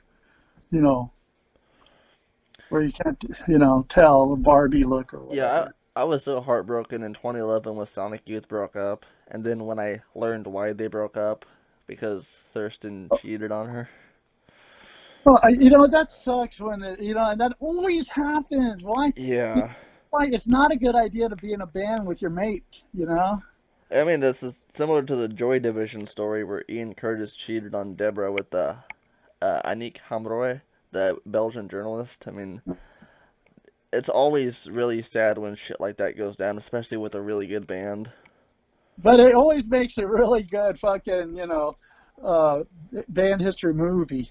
you got you got to have the cheating, the sex, the love, the music, the drugs, the fights, the near-death experiences. It seems like they're all pretty much the same when you really look at it. Unfortunately, with Joy Division, it was a death experience. Are you a Joy Division fan at all? Love Joy Division. Love Joy Division. I love what what's his name did to the I- record. Ian 'Cause- Curtis? No, the producer, Oh, the engineer. He was a trip. He was kind of like the George Martin of the Beatles of the Joy Division. Joy Division were just kind of like a post-punk band. And he's the one that when they found him to record them, he was out in the field with a reel-to-reel microphone and a machine out in some meadow. And the guy that was managing Joy Division says, like, what are you doing? He's like, I'm recording silence. that's awesome. And oh boy, this is the guy. And so what he did was he was a druggie and a drinker, but that, he was one of those where it helped him to really go out there and stuff. He told the drum, they started doing one song, and he told the drummer, stop, stop, stop. He goes, okay, we're gonna take the drum set, and we're going to totally take it apart, every little piece, every little screw, everything, and we're going to reassemble it different. And then you're going to play it differently. And if that ain't bad enough, we're going to record you outside on the roof of the building. You know, stuff like that. Or like in what do you call it? That song, She's Lost Control. She lost control again. You know, when it sounds like the guitar and bass are going off, you know, they're like out of time. Like one will go dun dun dun dun. Oh yeah. Dun, dun, dun, dun, dun, and then the other one, dun, dun, dun, dun, dun, dun, you know, so it sounds like that. And what happened was he made it to where they had to play the song, but without hearing each other. Oh my God. So when that happened, they went like, oh, fuck, man, what the fuck's that, man? Come on, we're going to need headphones to do it. He goes, it's perfect. That And is amazing. Yeah, and the sound of the drums on that album too, you know, it's like they're not electronic drums or anything like that. It's just the way he set it up, and that's what made that album fucking incredibly genius, I think. You know? Yeah, I agree with you on that. And I love the way their songs are structured. You know, is that where there's no rules. You know, like especially with is it Disorder? Yeah, that's the opening track, I believe. Yes, that song changed. I mean, I heard that, I got such chills. I still listen to it. I just go, fuck. That's fucking amazing. Yeah, I watched. There's a movie called I think Control. It's just about the life of Ian Curtis, and people loved his back then when Joy Division was around. People loved him so much that obviously he had his seizures, and he killed himself before they went to the U.S. because he was afraid of how American audiences would react to him having a seizure. And I don't remember who the other guy was who filled in on the vocals on live shows, but there's a scene in that movie, I don't know if you've seen it or not, but where Joy Division... There's three of them. Oh. That one you said, what's it called? Control. Control. Then there's 24-Hour Party People, But which is about that whole label that put them out and stuff like that. It's just fucking crazy how, like, Ian going out there, he starts to sing, the crowd screaming for Ian, and then he just runs off the stage because he's having a breakdown, and the other vocalist comes out there, and he's like, dude, they don't want to fucking hear me, they want to hear Ian. He's like, well, Ian's sick, he can't do it, here's some money. And he runs out there, and he starts to sing, and they start throwing shit at him, and like, Ian, it's like, holy fuck, man. That's crazy. I don't envy anybody that has fucking epilepsy. That, you know, and he gets it, you know, when he get too like pissed off or whatever and stuff too. Like when they played at that one show and there was all those National Front skinheads there. Well, sometimes I've read this because obviously I will probably never be able to talk to Paul Cook or any of them who were in Joy Division, but I've read that sometimes Ian would force a seizure as part of the performance. I don't know. You know, you never know. You just hear the stories unless you're there or you know the person. Yeah, exactly. There's always like those, you know, those legend stories, you know, those pebble stuff. You said Paul Cook. No, Peter Cook, my bad. Peter. Paul Cook's the drummer of the Pistols. Yeah, my bad, Peter Cook. You know, all those limeys have similar names, you know. Yes, I said limey. What are you going to do about it? I love you so much. You're the first person I've ever heard actually say that. Like in a conversation with me. Wow. On Learn, like, what's going on with the cover art on the album Learn? I was gonna ask you that. That's somebody who was unfortunate enough to do that crocodile stuff. The what? Crocodile, Krokodil. It was a fabricated drug, like made from a contact lens solution and some other shit and everything and stuff. They started making it in the Ukraine because nobody could afford real heroin. So they found out you can make this stuff, and it's even better. You know, it gives you the same high, if not better, and it costs like, you know, pennies to the dollar to make it. Damn. And what happens though is that if you miss your vein, even if just by a little bit, you can't skin pop it, that's for sure. Because if it doesn't go directly into your vein and it gets in the flesh, it starts flesh eating, and there's nothing to do to stop it. So that's not face paint on that person? No, that's what they Oh, makes shit. your flesh go away. Look it up. Um, Take little notes if you will. Yeah, I am. Okay, Google crocodile, Krokodil. You'll see some horror stories, man, dude. Horror stories like where their like leg, their where their calf or their forearm, where it's like all the flesh from the wrist to the elbow or from the knee to the ankle is gone. I mean, literally gone. The bone is almost like shiny, just white bone. Jesus. What And motivated you to use that picture? huh? What motivated you to use that specific image? Learn, man. Yeah, you But definitely learned from that mistake. yeah, it just means, for people like learn, and that's like a, what do you call it? To me, that was like an epitome of like someone. It's like half your face is gone, and you're still doing it. Didn't you learn? So many people do so many dumb fucking things, and they don't learn from it. I mean, yeah, given you do something once and you learn from it, hey, it's okay. You get one free ticket. You know what I mean? Yeah. But then if you do it again, shame on you. You know. I love the chorus-esque we can change the world, the opening song. I Oh, love I can't. Yeah, World. I can change the world, but we can if we try. I love that opening song.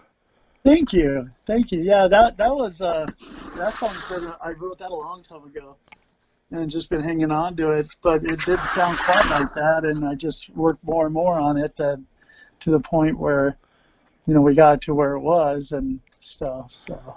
Do you have any other albums do you have any plans for any future material? Are you working Oh, on anything? already working on it Hell yeah. That's what I love to hear. for the Rikk Agnew band. Yes.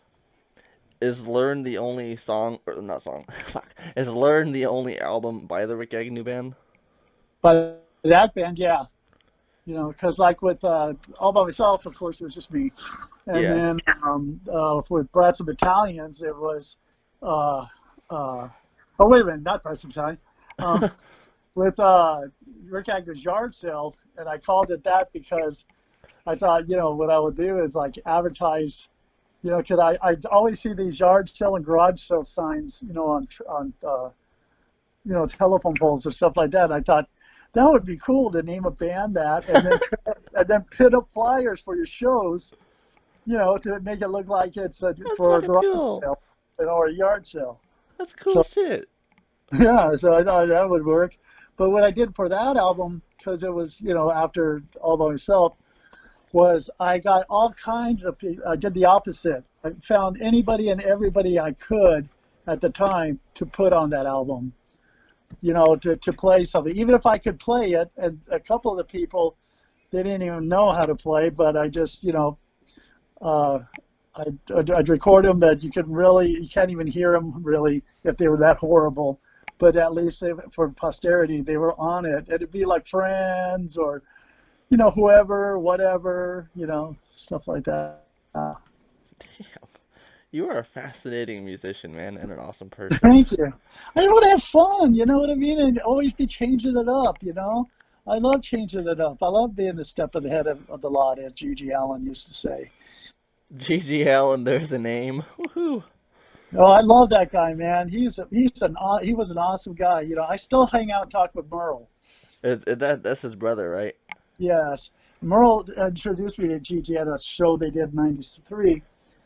And I was like, okay, this is going to be exciting. I hope we don't go in there. And he starts like, I thought we were going to go in there and he was going to be just jumping around, running into walls and shooting turds all over the place or something. He was like mellow. I mean, he had his big bottle of Jim Beam, and he's sitting on the couch, and he had like there's people talking to him and all this stuff, and he when I saw him, I'm all like, Burl goes, "Hey, Gigi, this is Rikk Agnew." He goes, "Yeah, Ray, hey, good to meet you, man. I've heard so much about you," and I've heard so much about you. It's And like, we no. just got talking, and stuff, and he was like, he is an intelligent fucker, really, really intelligent. I mean, he spoke like, very, very, very intelligently. It was weird. He sounded like a college student, basically. And what do you call it when they can talk really good? Articulate? Yeah, articulate and punctual. And he was a good guy. I mean, I know he wouldn't want people to know it, but he was really nice. So it was these four teenage girls that were back there with a camera, and they asked him a question that made everybody kind of go, okay, he's gonna fucking throw that bottle out there or something. And people kind of ooh like that. He goes, no, no, no, no, no, and he answered their question, everything and Well, stuff. do you know what the question was? I forgot. There was so much going on, but it was just, something that I don't know. It was something really plain or something kind of just, well, like, well, what are you doing back here if you don't know that answer or something? But he was really, yeah, he was really polite and everything, and it was great, And then when it was time, then they were going to go on in 20 minutes, so everybody had to leave the backstage room. Everybody, a band, everybody, just Gigi back there, and nobody was allowed to go in there. And 15 minutes later, he comes fucking, the door goes flying off the hinges, literally, and against the wall of the other. This was in San Diego, by the way. Uh, was it the Generic Club? Anyway, yeah, it flew like that and everything and stuff. And where me and Casey Chaos who went and watched it with me, uh, he he walked by us, towards the stage. Gigi did, and I saw him, and I just go, wow, So I look up at him, and I go, hey, dude, I go, whoa. I just put my hand down and just shut up because he walks by. He looks at me, and you know how sharks' eyes look, Yeah. all black. Oh, His God. eyes looked like that. He had and it was like you know, he looked like he could just up and kill me, just for the hell of it, and had no recollection of me or not. He was like somebody else completely. So I just left it alone. And Damn. yeah, he probably was doing a bunch of drugs and drinking like in those 20 minutes before I go, no, no, no. That's impossible. It's like he does something and he goes there. It's a psychological thing, what he puts himself in that place. You know. He's definitely a very interesting figure in the old punk scene. Oh And yeah, the new punk scene and his legendary status just grows every day. I mean, he's basically mainstream. I mean, as far as people know who he is now and everything. in my second album, which I'm releasing on election day, it's called Nihilistic Endorphins. The very last song, well, I'm a noise artist, but it's called CDXIX. It was originally called Covidity. My second album was a response to the pandemic, which I made it back in March, but the last 8 seconds are me sampling Gigi Allen on either Oprah Winfrey's show in the 80s, where he's like, fuck, what did he say? I'm here to lead a rock and roll revolution against the government, against God, against society, because you guys are living a life of, you're living lies and this and that, and just how he worded it was so perfect. And I was like, that's how Yeah, I need to end my album right there. That's how I need to end it. yeah, he was no dummy, man. He fucking, he knew what he was talking about. He was right there. He's great. I seen him on the Sally Jesse Raphael show with the club kids and stuff. It was like 4 days before he died. I Oh, seen him damn.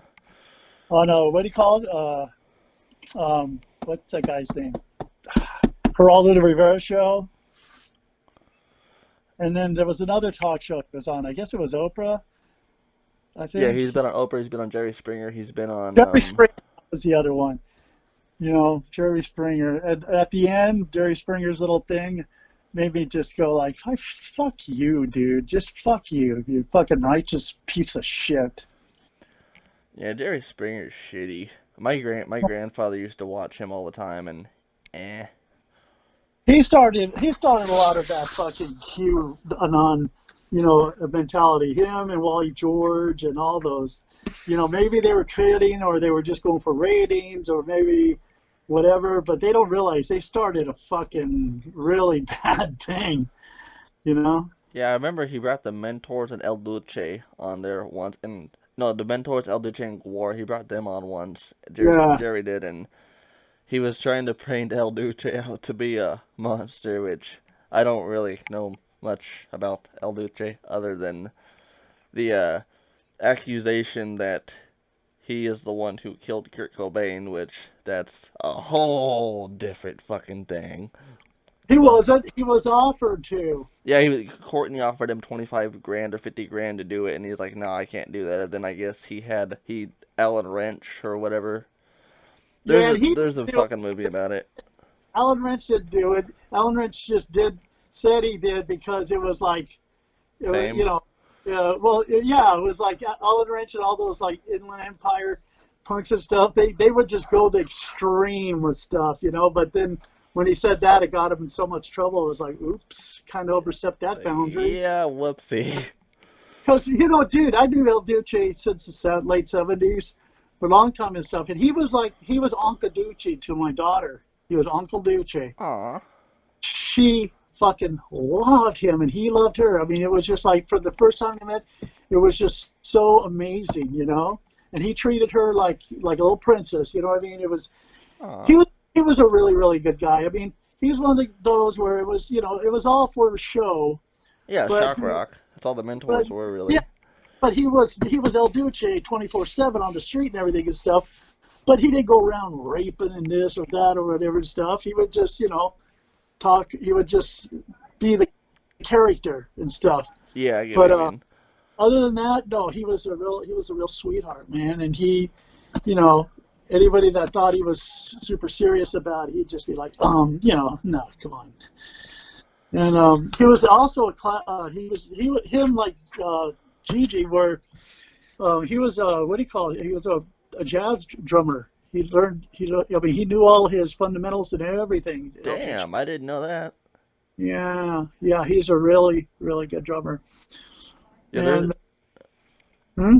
I said there's an interview with Fat Mike of NoFX and Nardwuar the Human Serviette where they actually brought this up, and they censored a part of it, which I've never spoken to Nardwuar, but I have spoken through Facebook message a long time ago to one of his producers, and Nardwuar was talking to Fat Mike, and Fat Mike said the comment, in Kurt and Courtney, the documentary, that British journalist asked him if he killed Kurt, and he's like, nah, I paid my buddy Alan. Whoops, the FBI get him, and then Fat Mike's like, yeah.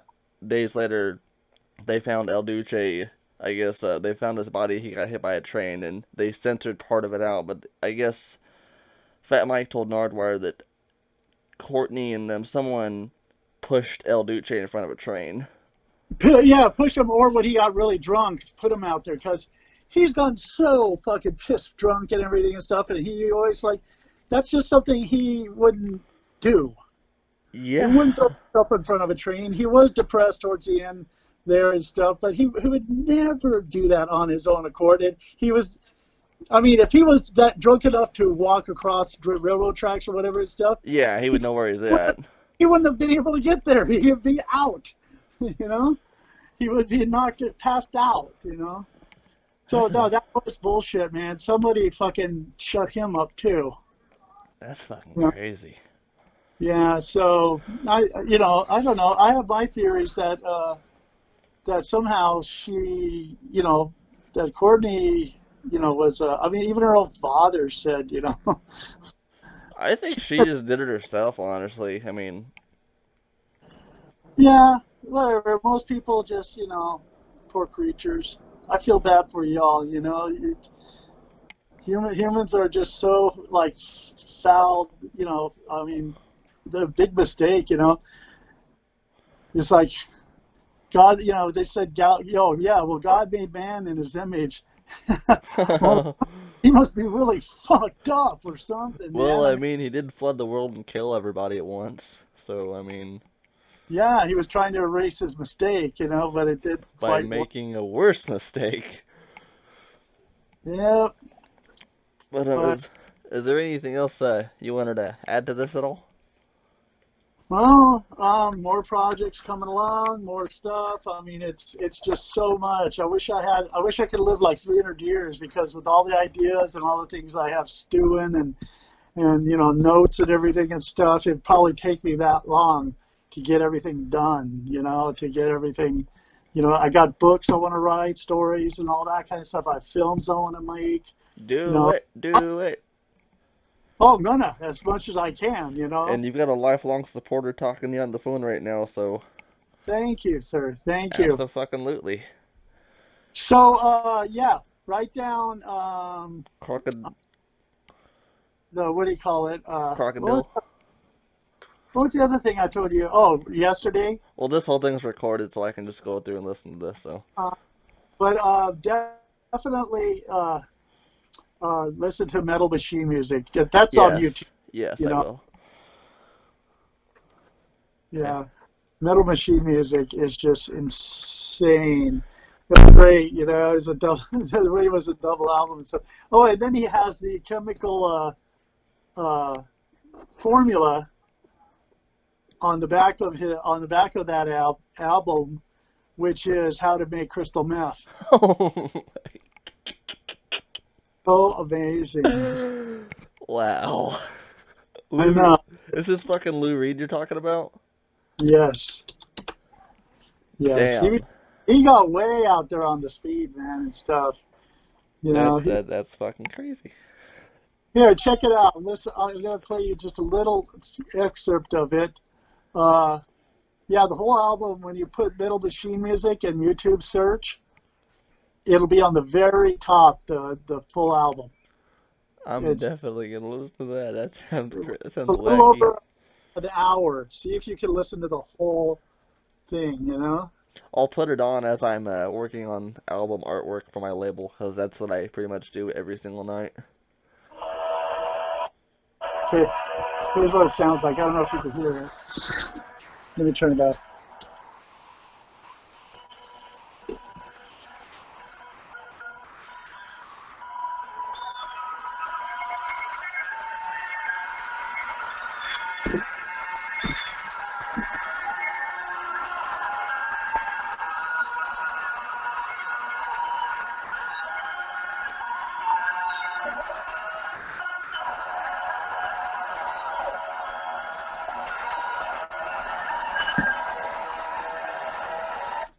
It's hard to hear the really like small little details, Yeah, but I get what you're saying though. It sounds atmospheric and very avant-garde. yeah, and it's just all over the place. But there's nothing being played. It's all doing it on its own. No programming, no nothing like that. They didn't have programming or whatever and shit. That's just what happens when you face amplifiers with a bunch of effects and just let the chords lay there, and it'll all just interact with each other because, like I said, the atmosphere, the polarities, who knows, the position of the planets, fuck, all that stuff has Jesus. effect, Damn, So that's on a whole different level. yeah, and he did that in '75 just to get out of a record contract with RCA because he couldn't stand them. Well, that's the best. That's the best fucking story I've heard regarding escaping a record label. Yeah, Green Day just I think it was this year, or last year, they released Father of All Motherfuckers, their newest album, which a lot of people didn't like it, but it was just Billy Joe's way of saying fuck you to Warner Brothers, because that was their final record under Warner Brothers, and now they're free. Uh-huh. But yeah, you oughta. I don't know if you listen to Green Day or not. I listen to some of their music, but I dig their new album. But yeah, I'm gonna have to listen to that album. That's You know what? I'm gonna send it to you right now on your Thank you. That will be helpful. Facebook. Let me see. Where are you? Right there. Okay. Here it goes. Boom. Whee! Boom. Hell yeah! There it is. Thank you so much, man. I'll listen to that after this interview. Definitely. Yeah. It's amazing. So, but we do have to get, where do you live? I live in Illinois, Moline, Illinois, Oh, that's right. I know a lot of people that live in that area. So does and Jatan. it's the Quad Cities. The most probably famous town over here is Davenport, Iowa, across the bridge. Ah, I've okay. only been up here since April. I'm from Ottawa, Kansas, and Lawrence, Kansas. I don't know if you know of a Lawrence, Kansas. Yeah, we played at the yeah, out yep, long time right ago. there. And did you go to the outhouse? I'm not old enough to experience Right. that. Right. Sorry about that. But yeah, there's a movie coming out about it called The Oh Outhouse. shit, I don't know nice. if it's out yet or whatever and stuff. They interviewed me. They interviewed Ian McKay. They interviewed Rob Zombie because all our bands played this place, and we all basically said the same thing. It was really an experience. It was one of a kind of a place to play. Todd So Slala of the Necros. I interviewed him months ago, and I brought that up because the Necros released Live in '85, which is recorded at the outhouse. yeah, it was just like it was where they kept farm equipment and stuff. It was just four walls made from masonry, cementous masonry units, that they make walls along, freeways and stuff with. And it was painted like a bright blue, and it was in the middle of these cornfields. Fuck I mean, the yeah! drivers were like, okay, you go down this street, and then you're gonna pass this one street, little street, but it's gonna be a dirt road, and then you go to the third corn road that you can make a left in. Go down there, and then be counting because then you come up to a third or fourth one, make a right, and I mean, we're getting in the middle where all we could see is corn rows and everything and stuff. And we just start because this is before cell phones or anything. We're going, are Where we the getting? Maybe we're getting ambushed. Maybe they're going to kill them. And at the same time, I was reading. It just I was big. I'm a big Stephen King fan, and I was in the middle of reading Children of the Corn, and I'm going, oh man, this is way too weird, We're gonna die. Then all of a sudden we see this blue, building thing and stuff, and there's a couple punks hanging out waiting for us, and we're like, whew. It was amazing. Hell yeah, Lawrence currently just has the Granada, which is, it's decent. I've been there a few times, and they have Liberty Hall, which, it's decent, I guess. I don't really care for Liberty Hall that much, because, they're kind of newer, and they don't really allow dancing. You just gotta stand there and be like, oh yeah. I saw NoFX play there at 2016, and I was like, okay, we can't dance. Alrighty, I'm just gonna stand here and be bored. Damn it. Why did you dance? Because if you danced, they kick you out. Why though? Because we don't want a lawsuit if someone gets hurt. Well, That's how a It's lot of like, venues are, though, unfortunately. it's like, hey, guess what? You come to see music, you're gonna dance, Especially man. punk rock music. I mean, that's for getting at it, man. Any music. I mean, what specifies what they consider dancing or not dancing? What specifies what can be or not be? See, there you go. That's that whole thing with the country, and with laws and people and just like I said, man. I feel bad for you humans, man, because y'all got made so fucking, you know, fucked up. I remember when I saw Bad Religion at the Showbox Soto in Seattle, Washington, which is also where I saw Off play in 2015. That place also didn't allow dancing, and I watched them literally as kids were trying to dance. I watched the bouncers grab these kids and throw them out of the venue. It's like, no I, fucking dancing. I'm like, are you serious? They did that to the adolescents once at the country club. The country club was under new ownership. And as soon as the kids started kind of like jumping around a little bit and stuff like that, they start beating on them and stuff. So by the third song, we just like, hey, stop that. Knock that fucking shit off. No, they're not supposed to dance. Well, guess what? That we're not playing. Fuck you. Because we already got our money anyway. So Were were We you? packed up, Oh, huh? sorry. I was gonna ask him. You just reminded me of something. Were you in the adolescence, or maybe it was DI, in the Decline of Western Civilization? It's either that movie or Suburbia, where Casey Royer is playing Richard Hung himself, and there's a scene about a girl that's getting her dress torn apart. Yeah, that was supposed to be Flipper. Were you in that scene? No, no, I wasn't in. Yeah, I had nothing to do with that movie. I just thought it was a stupid idea. The movie it just sounded like really cheesy, So I had nothing to do with it, and it's still to me kind of cheesy. But uh, what do you call it? La, la, la. Um, no, but for that scene, originally, what do you call it? Had Penelope Shears had Flipper in mind, and they were going to have. She wanted them to do Sex Bomb for that scene, but as soon as they found out that that's what was going to be happening while they were playing, they said, "Fuck you, we ain't doing it," because they've always been way ahead of time with all the women rights and just all that I'm a little wet behind the ears, but wait, that was actually a staged thing in that movie? Oh yeah, Uh, yeah. The whole movie is just acting. It's all staged. I thought that was actually a documentary like. No, but it did happen to a girl at the Starwood. A girl did get her clothes ripped off um, before that movie came out and everything back in '80. But she was like, I don't know, she didn't get all traumatized. She didn't look like some fucking princess or anything. She was just Yeah, this girl's all dressed up, and I was like, why? I mean, yeah. why would you wear a She dress like that to a show?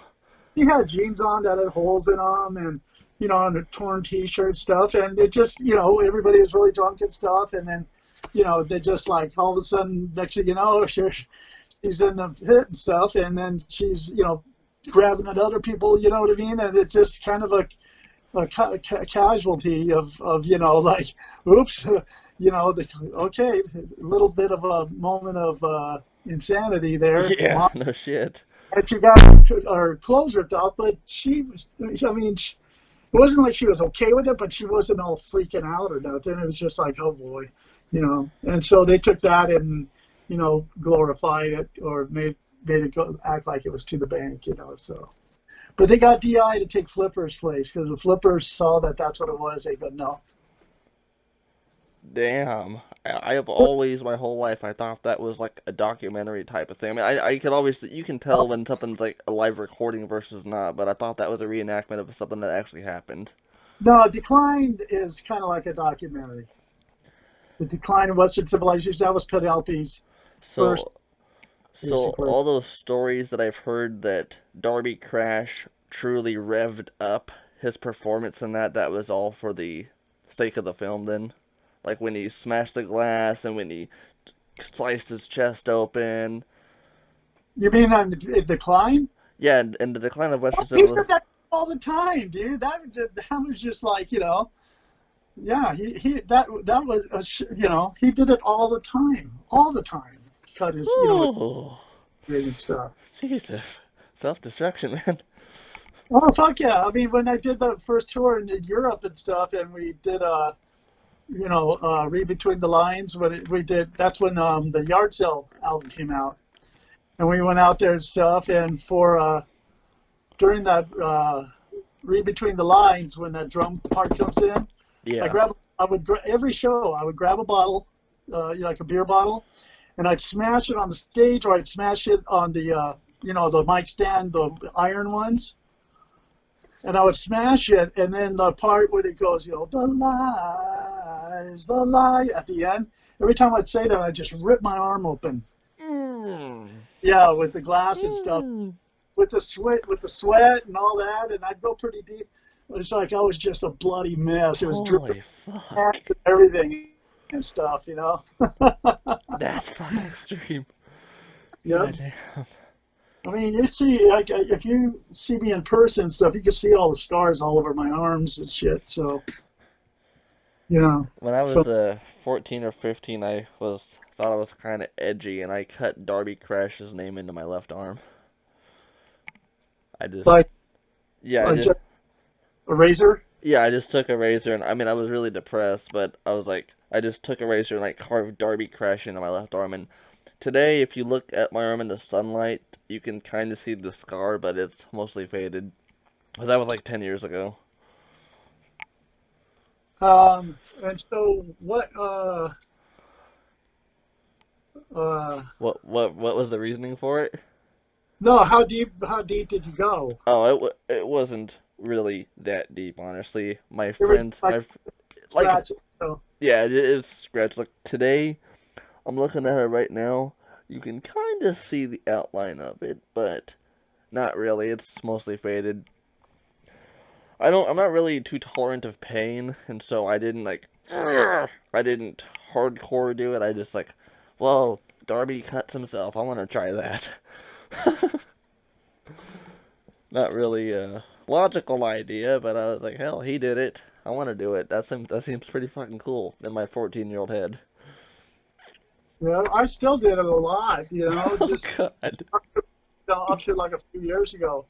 I like the look of it when it's dripping. I like the look of blood coming out and everything. It makes me feel, I don't know, it makes me feel alive. It makes me feel like I'm, you know, uh, like opening up a little bit, and Yeah, I stuff. get what you. I think the reason I did it was because when I was 14, obviously I couldn't get a tattoo, and I wanted a tattoo, so I was like, okay, well I'll just cut one then. I think Uh-huh. that's the reason I did it back then. Ah, Yeah, self-harm tattoo of Darby Crash. um, there was a band a while back called I think it was like the late '80s, early '90s, or something like that. They were called Manic Street Preachers. I haven't heard of them. Manic Street Pictures, Creatures, I mean. And I'll never forget, I was looking through one of the, that magazine, New Musical Express. Enemy. Yeah, they had an article in that about the Manic Street Preachers. And I saw these pictures, and I mean, I would already was cut myself, but I saw these pictures, I just went, oh my fucking God, it's just like crazy. Damn. I actually didn't know what enemy stood for till now. My buddy Edwin Salon, he's in the Philippine punk rock scene from the 80s and the Twisted Red Cross. If you follow my page, you'll see a bunch of Philippine stuff since I married over there. But from 87 till 89, Edwin was the editor of Herald X Fanzine, which was the first Philippine underground music magazine. And Edwin, just I think a few months ago, just NME now has extended their reach to Southeast Asia, and Edwin works for Business Mirror. However, he also just got hired on as a music journalist to NME in Southeast Asia, and so I thought that was pretty awesome. That is awesome. Hell yeah, he's moving up in the world. He's a fucking fantastic guy. Cool. Hell yeah. This is the longest interview I've ever done, and I love it. No, it's more of a long conversation Yeah, about common things that we like. this is the longest I've done, and it's amazing. Yeah, I normally, when I interview musicians or have a conversation, you see, like, when I message an artist on Facebook or whatever, I don't like to use the word interview because, yes, I've asked you some questions, but as you can obviously tell, I'm not question one, question two. My Yeah. brain does not work that way. It fucking flows. Well, yeah, I mean, that's the way you're supposed to be, because you go from one to another thing, kind of, it all kind of segues and business and stuff. Yeah, and Questions are so fucking disembodying, you know? that's why I suck at doing the traditional style of interviews. I really, really suck at them. I could never work for MTV, which they don't do that shit anymore, but Anyway, that's overrated shit and everything and stuff. exactly. This is the real deal. Fuck Doing yeah, it it is. because those people don't give a shit. when I get interviews like that, sometimes if I can tell it's just, really fucking, oh God. So, I'll answer, I'll give the most stupid answers. Like, just see what they buy, so your real name is Richard. Why do you go by Rick with 2 Ks? And what I tell them is I go, well, that's because when I was 4 years old, I used to have an ostrich farm. And I used to do this experiment where I would like lay the ostrich's head down and then, and roll over it with my Tonka trucks. And they would make this really weird sound. You know what I mean? I'd answer like that. They're like, huh? Oh my god. Too bad that that was the best right there. To a really shitty question, that was a pretty creative answer. Thank you. Yeah, see, I can't even. That generic question that I just asked, that took me a moment to actually come up with that, because I just for instance, a question that I probably wouldn't even ask Tony or anyone is, how did the name Adolescence come to be? You started from a band from Petaluma, which is in Northern California. It was this like garage band called the Adolescents, and For real? and he asked them if he could have it, or I don't know if he stole it or whatever, but I think he wrote them, and they go, yeah, go ahead and use it. So, yeah, there you go. Damn. Okay, I didn't actually expect that one. Yeah, I know. Adolescents, I think, is much cooler. Plus, the thing is, with Adolescents, it's only Tony is the original guy. Yeah. In Radolescents, each member was an official adolescent at one point in history or another. Hell yeah. That's what Casey was telling me. I asked because, like I said, I really didn't know about that band until he explained it to me, and he told me about a lot of the nitty gritty. Similar to you, you have had a rough history with them, and he and you were on the same page when it comes to Tony. However, he did in the 90s, I believe he told me that he worked with Tony in the pinups. Yeah, I did. That's when we were okay with each other and stuff. I don't know. He just got a fucking hard on that won't quit for me, and I don't even. I'm always nice when I see him. I don't fucking. I've never said one bad thing about him, and I still don't. I don't. I mean, I love the guy. He was my friend, and I don't. I'm not like slagging him. I'm just calling it like it is. You know what I mean? And it just it kind of it crushes me, man. It breaks my heart that he would be so fucking just like Yeah, I get what you mean. Were you in ADZ at all? Yes. Oh shit, nice. I think oh fuck, I just forgot the name. Wasn't that a self-titled album by ADZ? My brain's skipping a little bit. Where were you? Huh? Where were you? Yeah, where were you? Where were you? Yeah, that's what it's called. My brain was skipping a little bit. Yeah, that band started after we tried to get Adolescents back together in '93, and then Frank left, and then Steve left. So it was just me, Tony. Oh, Steve left? Yeah, so it was just me, Tony, and Casey. And at that point, I go, if we ever get back together before that happened, when we got together before ADZ, which was I said, okay, for now on, if anybody leaves the Blue album lineup, like when we get back together like that, if one person leaves, we got to change the name. Because otherwise, people got to get all confused and shit like that. So when Hokey and then Frank, Steve and Frank left for different reasons, and we got Roger Ramjet and Mike Rouse, I said, well, we got to change the name now. And we were going to change it to Ads, but there was already a band called Ads, A-D-S. And I go, well, there's all these bands that are putting Z at the end of their names, so why don't we just be A-D-Z? Yeah, okay, that's what we'll do. So that's what that was. So officially, Steve Soto, he was never not in Adolescence, per se. Just he wasn't in ADZ, but he was gone by that. He left by that time to. We did that. So anyway, that's that. Yeah. So Well, oh man, it's been like two hours Yeah. and so I'm starving. I gotta eat my Yeah, dinner. man. I was gonna say if you wanted to end this at any point in time, I gotta pee. Yeah, let's end it and stuff. And I sent you two pictures of that guy from Manic Street Preachers, so you can see them. They're on your messenger. Thank you so much, Rick. I really appreciate this so much. You're welcome, man. Yeah, you're pretty good, man. I like you, man. You're a good guy and everything and Thank you stuff. so much. I'm You're a welcome. fanboy. That's okay. I'm a fan of fanboys and girls. I've got a fan. Fuck yes. Back at you, buddy. And I'll send you my album just to see what you think of it. Actually, Yeah, I would love to.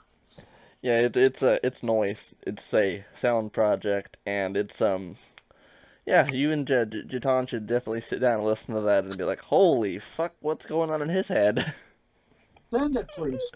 Absolutely, brother. Well, thank you so much for giving me 2 hours and 15 minutes of your time, man. I appreciate it. You're welcome, man, and we'll talk again. We'll connect. You know, when we get tour and stuff, I would love to be able to come see you. You should I'm moving back to the Philippines in early 2021 to be with my wife. You should try to maybe play a show in Manila at some point next year if you can. That would be badass. Would Fuck. love. Fuck yeah. Okay. Hey, well, have a beautiful day, brother. You too, Anarka. You take care. Yep. Ciao. Okay, bye. Holy shit, man. That's awesome.